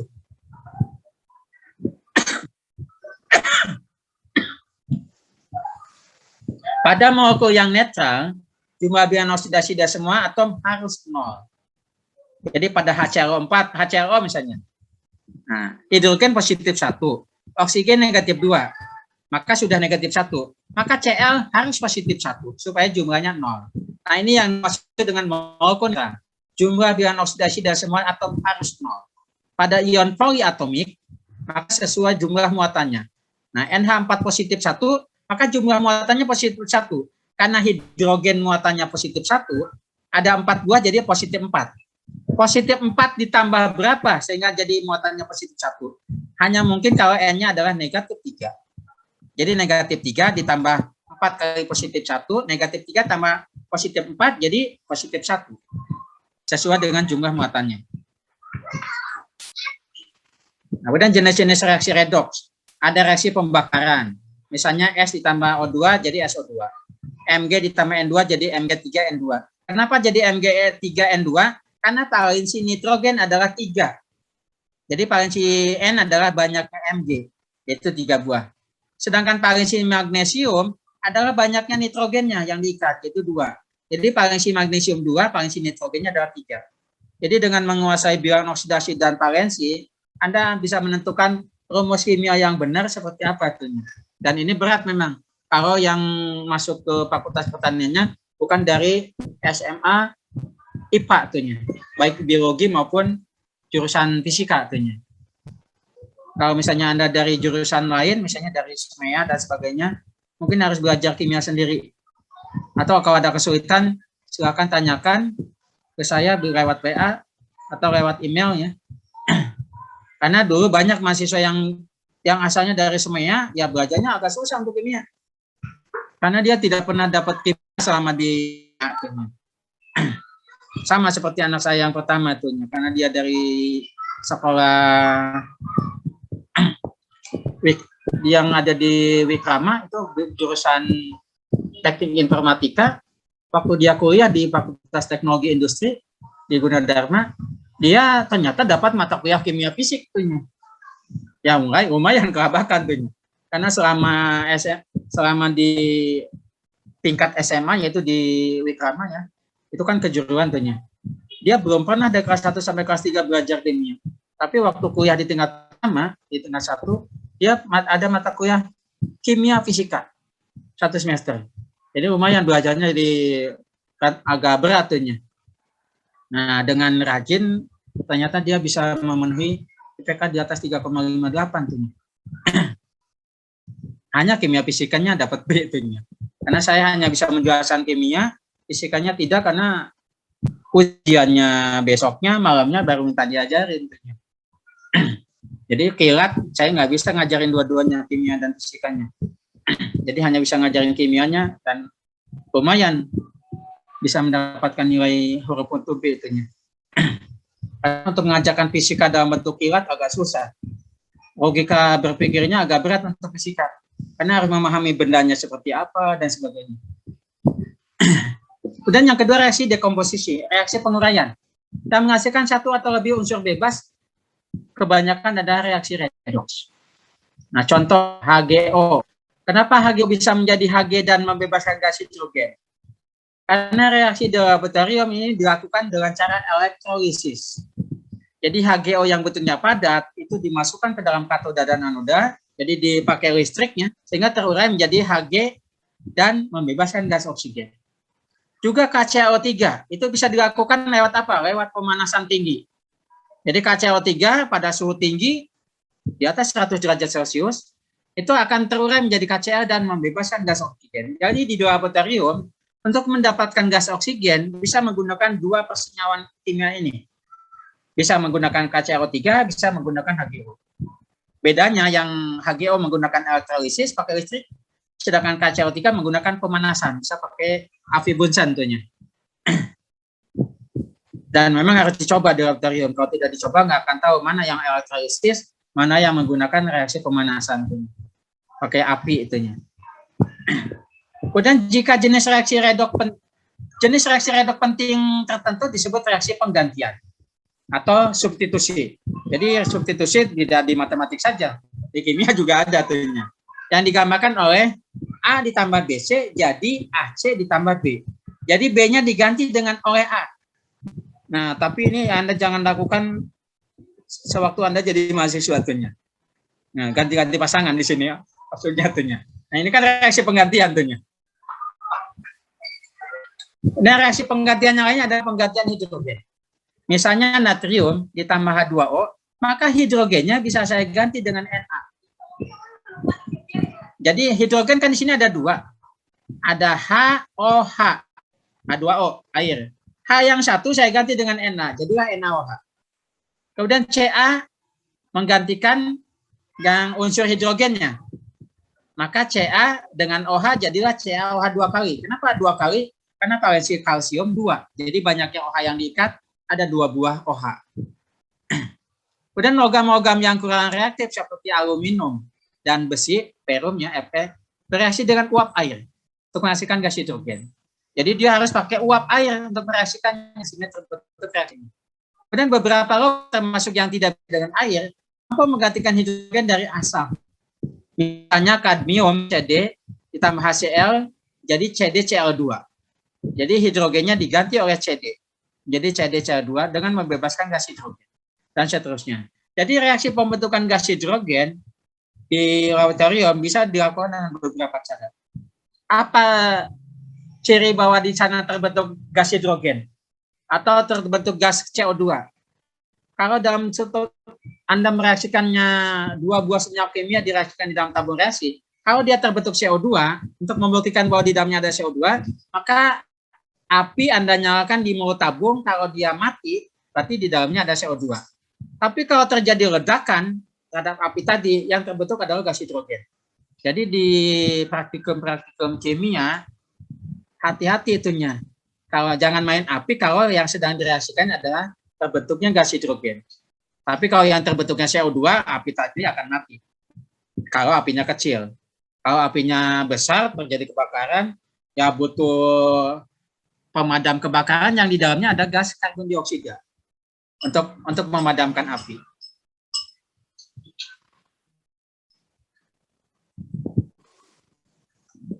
Kemudian penggantian dengan logam. Penggantian logam, contohnya seng ditambah CuSO4 menjadi seng sulfat dan membebaskan ion tembaga. Reaksi kebalikannya tidak terjadi. Jadi kalau Anda mereaksikan seng sulfat dengan Cu, tidak akan terjadi perubahan. Tapi kalau sengnya ditambahkan CuSO4, akan terbentuk sel sulfat dan tembaga. Nah, kenapa ini terjadi dan tidak? Nah, ini jadi deret yang saya tulis ini dari litium, kalium, barium, dan seterusnya sampai ada hidrogen yang warnanya hitam. Nah, yang sebelah kanan hidrogen itu logam-logam yang tidak bereaksi. Tembaga. Nah, jadi makanya kalau terbentuk tembaga dia tidak bereaksi. Kalau ini direaksikan, jadi tembaga ditambah seng sulfat itu tidak akan terjadi reaksi karena ada di sebelah kanan hidrogen. Juga air raksa, perak, Ag, platina, Pt, kemudian emas. Nah, itu sebabnya kalau Anda misalnya menggunakan perhiasan dari emas, kemudian Anda mandi, atau kena keringat atau kena asam, ini emasnya tidak luntur tentunya karena tidak terjadi reaksi kimia. Karena aurumnya emas ada di sebelah kanan dalam deret volta. Jadi tidak terjadi reaksi. Berdasarkan deret ini yang dikenal sebagai deret volta, setiap logam di sebelah kiri unsur hidrogen akan menggantikan hidrogen dari unsur air atau dari sebuah asam. Tetapi logam di sebelah kanan tidak bisa digantikan oleh air ataupun asam. Jadi tidak bereaksi. Jadi jangan khawatir nih, Anda punya gelang di sebelah kanan dia 30 gram, Anda mandi tetap 30 gram, nggak akan berubah. Sekalipun kena asam. Penggantian halogen. Cl2 ditambah KBr menjadi, nah Cl-nya menggantikan bromnya. Sehingga menjadi KCl dan Br2. Reaksi sebaliknya gimana? Tidak terjadi. Jadi KCl ditambah Br tidak akan terjadi menjadi KBr dan Cl2. Karena dalam penggantian halogen hanya bisa mengganti dari atas ke bawah. Cl mengganti Br, Br mengganti yodium. Yodium menggantikan astatin, dan seterusnya. Dalam golongan 7A. Pemulihan halogen dari halidanya membutuhkan proses oksidasi yang digambarkan oleh 2X, min X-nya adalah pengganti unsur halogen, yaitu F, Cl, Br, I, dan At yang ada di golongan 7A, yang dikenal sebagai golongan halogen, golongan pembentuk garam. Kemudian reaksi disproporsionat. Pada reaksi disproporsionat, sebuah unsur pada satu keadaan oksidasi bisa dioksidasi, bisa direduksi. Contoh, misalnya pada H2O2 terurai menjadi H2O dan O2. Nih, bagi mahasiswa peternakan, mungkin pada waktu membuktikan bahwa mikroba itu bisa mengubah ion peroksida menjadi H2O dan O2, cirinya adalah Anda ambil sampel bakteri cair, masukkan ke dalam, taruh di atas kaca objek, kemudian tambahkan H2O2. Kalau terjadi gelembung, maka yang terjadi adalah gelembung O2. Itu artinya reaksi peroksidanya positif. Artinya bakteri itu bisa mengubah peroksida menjadi terbentuk gas hidrogen. Tapi kalau tidak terjadi gelembung, berarti bakteri tadi bersifat peroksida negatif. Dan itu biasanya saya lakukan pada uji-uji bakteri yang bisa menghasilkan gas oksigen dari senyawa peroksida. Di praktikum penyakit ikan ya, bakteri-bakteri tertentu ini. Karena reaksi ini juga merupakan salah satu reaksi yang dilakukan uji untuk uji bakteri itunya. Nah, di sini bilangan oksidasi oksigen, nah di H2O2 kan tadinya negatif 1 oksigennya. Di sebelah kanan O2-nya bilangan oksidasinya 0. Artinya negatif 1 menjadi 0 apa? Naik. Negatif 1 ke 0 itu artinya terjadi kenaikan. Jadi reoksidasi. Di H2O yang oksigennya negatif 1 menjadi H2O yang O-nya adalah negatif 2, negatif 1 menjadi negatif 2 turun. Reduksi. Itu sebabnya pada H2O oksigen mengalami reaksi oksidasi, juga mengalami reduksi. Nah, oksigennya ini yang dikenal sebagai reaksi-reaksi disproporsionat. Contoh lain adalah Cl2 ditambah 2H- menjadi OCl-1 ditambah Cl- menjadi dan ditambah H2O. Nah, sekarang kita lihat Cl. Cl tadinya 0 karena dia senyawa bebas. 0 menjadi negatif 1 pada Cl-. 0 menjadi negatif 1 turun, reduksi.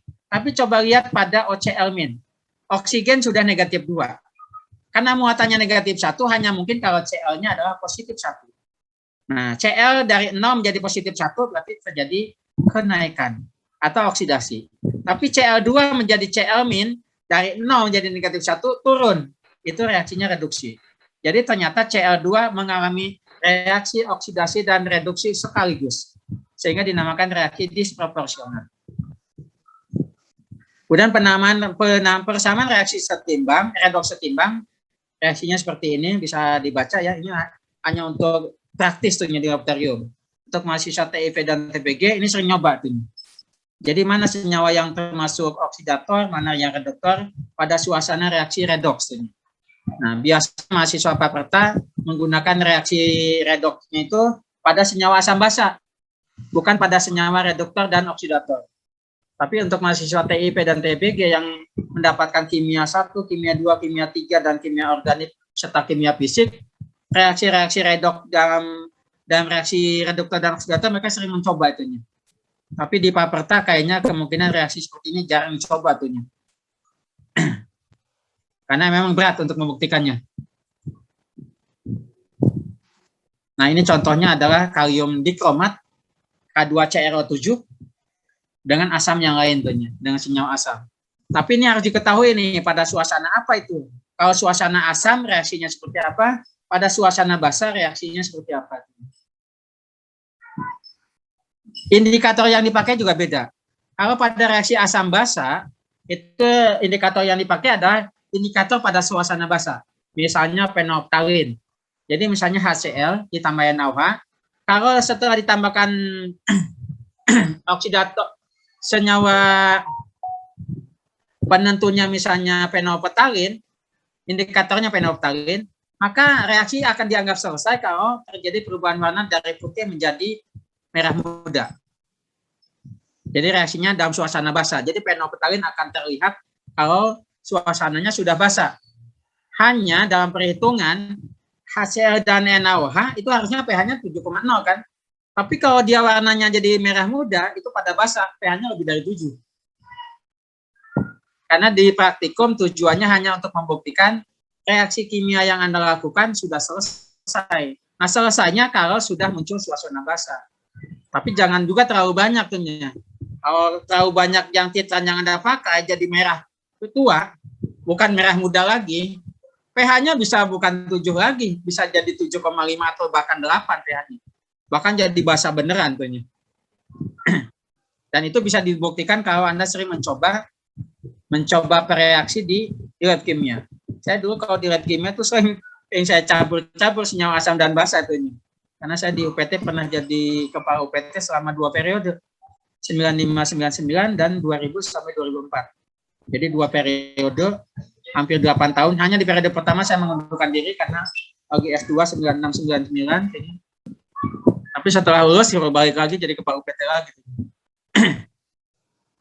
Di jurusan saya dari 91-95, 99-2000, kemudian 2004 sampai sekarang, 2008 sampai sekarang itu jadi di jurusan tuhnya. Yang lama sekretaris jurusan. Untuk ketua jurusannya dari 2018 sampai 2022. Jadi saya nanti habis jabatan itu pada 1 Maret 2022. Mungkin hampir 25 tahun ya struktural. Dari masa kerja 31 tahun. Di Desember nanti 31 tahun. 25 tahun memegang struktural. Jadi memang terlalu lama tuhnya. Jadi harusnya udah ganti pakai yang angkatan muda tuhnya. Ada yang tanyakan sampai sini? Ada kuliah lagi nggak habis nih?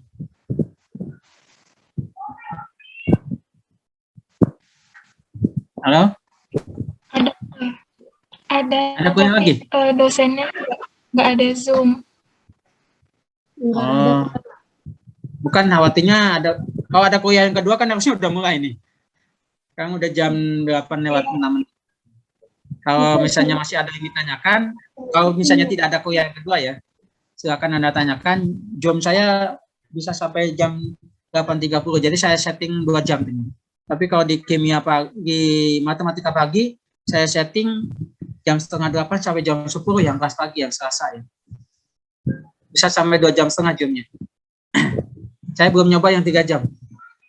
Yang 3 jam bisa kuat nggak tuhnya? Karena saya jamnya buka 2 jam tuhnya. Matematikanya 7:30 sampai jam 10 untuk Selasa ya. Jam 10 sampai jam 12-nya saya gunakan untuk kimia kelas pagi. Jadi kalau Selasa pagi sampai jam 12 itu saya full setelah matematika terus kimia tuhnya. Tapi jamnya bikin 2 tuhnya. Jam untuk matematika dan jam untuk kimia. Meskipun mahasiswa yang AGT-nya untuk AGT dan TNK dan IKN itu kan ngambil kimia juga ngambil fisika. Jadi kuliah mungkin hampir 5 jam setengah tuhnya. Untuk yang IKN, TNK dan AGT-nya. AGB kan tidak ngambil kimia. AGB hanya ngambil matematika saja tuhnya. Nah, untuk yang tidak bisa ngambil Selasa, untuk peternakan silakan ngambil yang Sabtu matematikanya. Tapi kalau yang Sabtunya dia misalnya ada kerja, silakan ngambil yang Selasa. Jamnya tidak wajib ya. Jadi Anda boleh ikut, boleh tidak. Yang wajib adalah mengisi kehadiran di LMS, karena itu yang diperiksa oleh Dikti. Jadi Dikti yang bacanya hanya kehadiran di LMS. Tidak dilihat apakah Anda ikut Zoom atau tidak. Cuma kalau tidak Zoom, Anda harus belajar sendiri itunya. Nah, kalau lewat Zoom kan saya jelaskan per item itunya.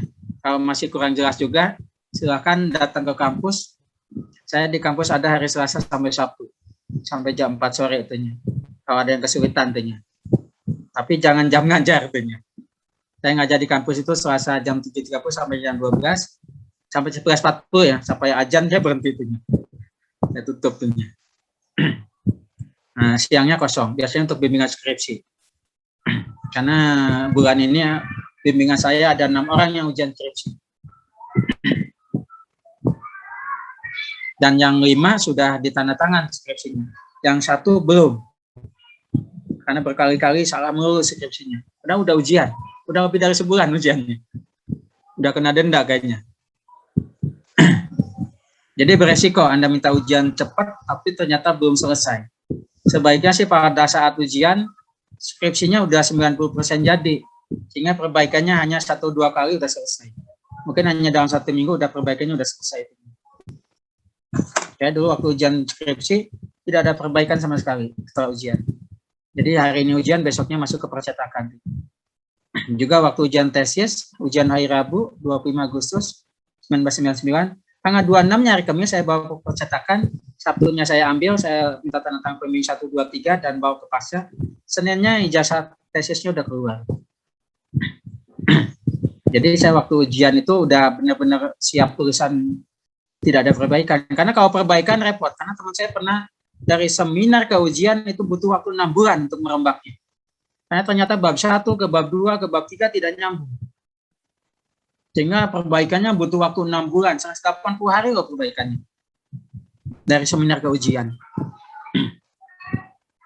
Jadi beresiko Anda mengajukan ujian kalau belum siap tuhnya. Nah, untungnya di Unida ada cek plagiarisme.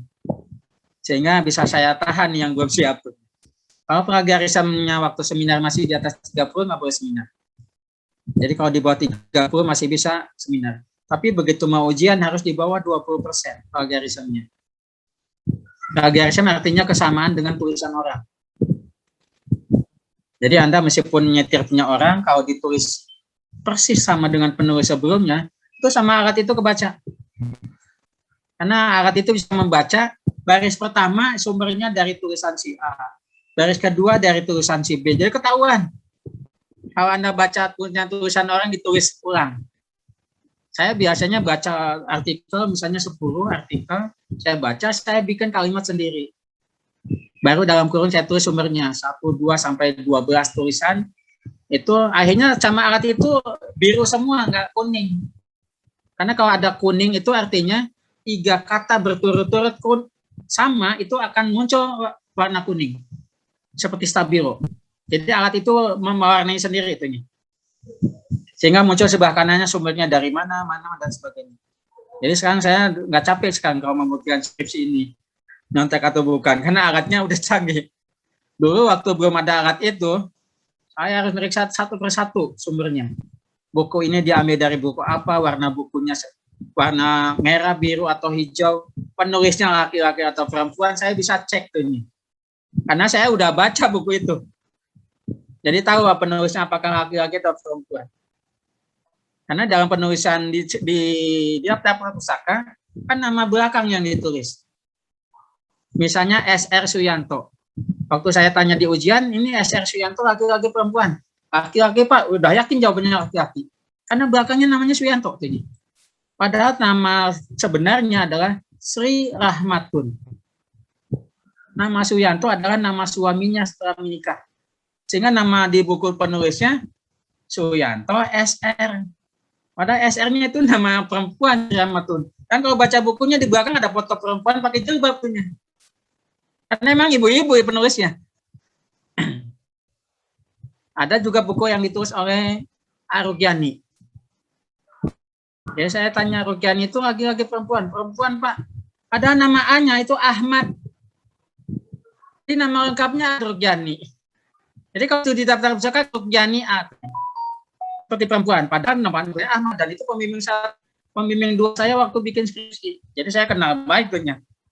Pembimbingnya orang dari Kalimantan Barat tuhnya. Kalimantan Selatan dari Banjarmasin.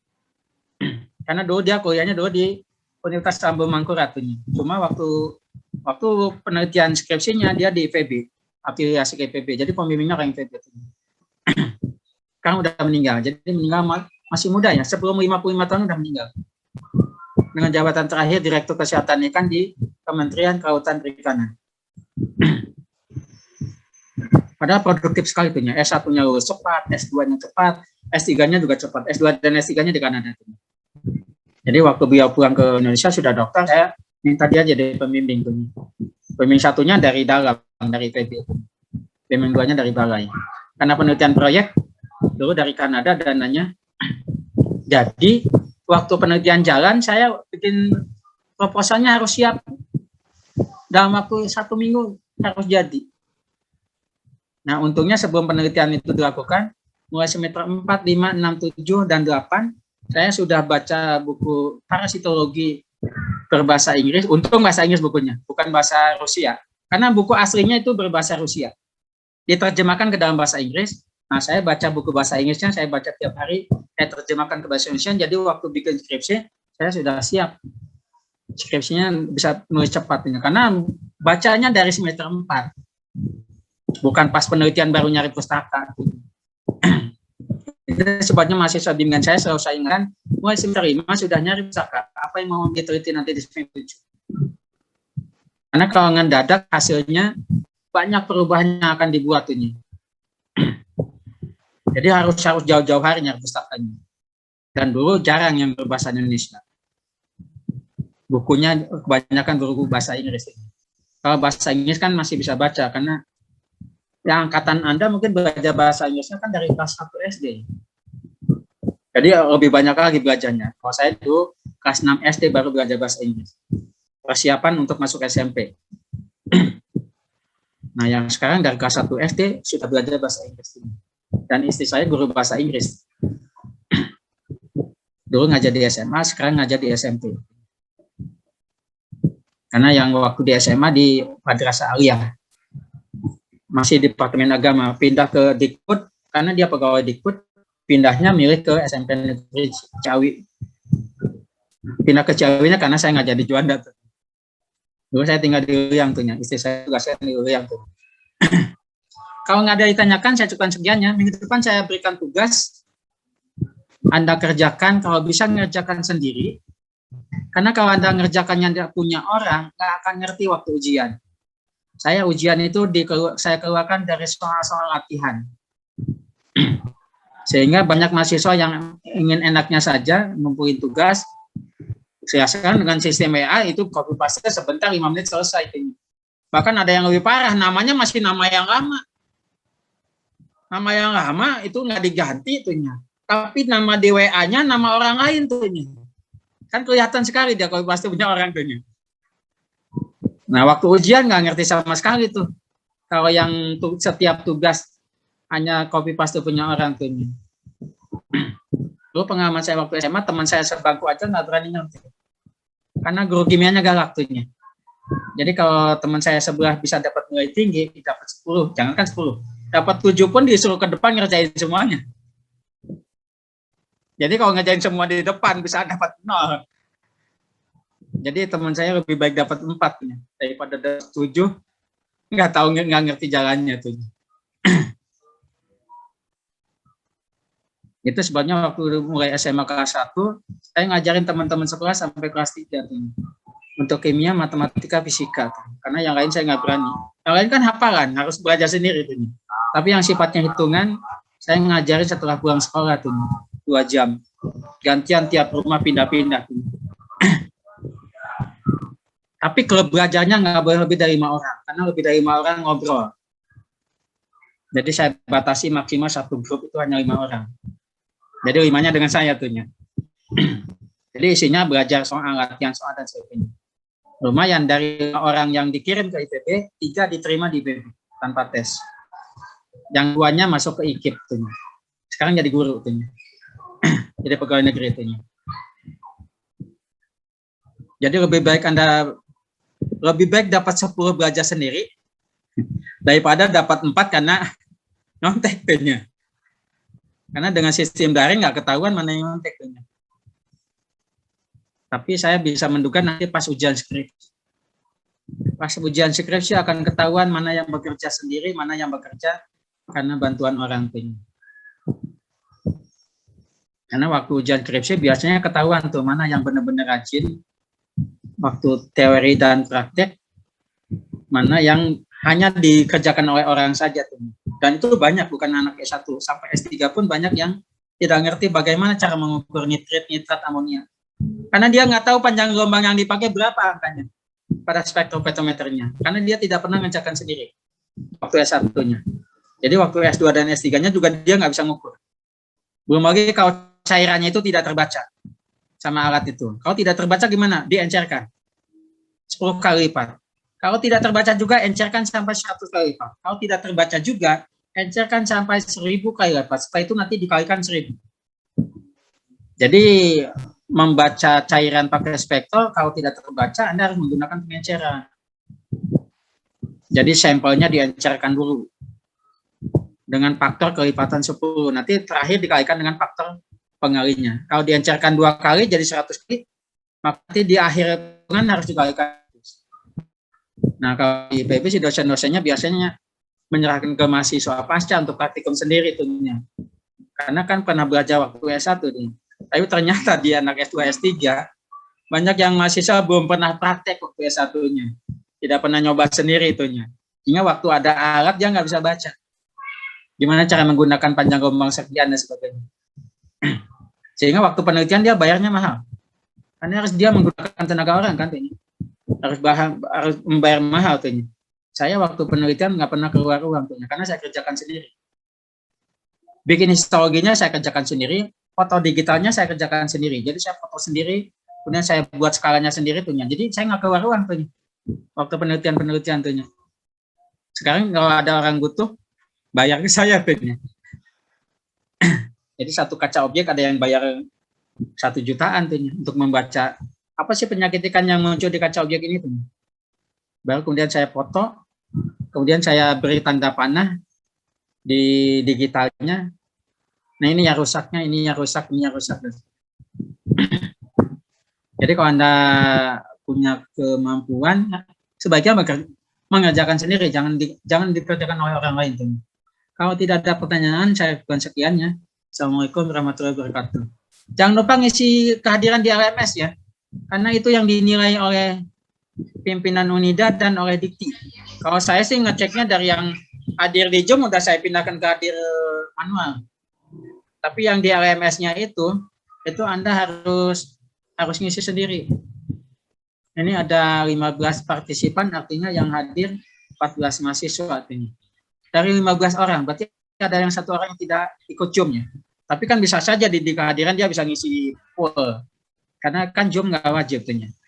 Yang harus diisi adalah di kehadiran di LMS. Nanti akan saya cek di LMS-nya nanti setelah sholat Isya. Saya cukupkan sekian ya. Assalamualaikum warahmatullahi wabarakatuh. Saya tutup nih. Waalaikumsalam warahmatullahi wabarakatuh. Waalaikumsalam warahmatullahi wabarakatuh. Terima kasih Bapak. Ya.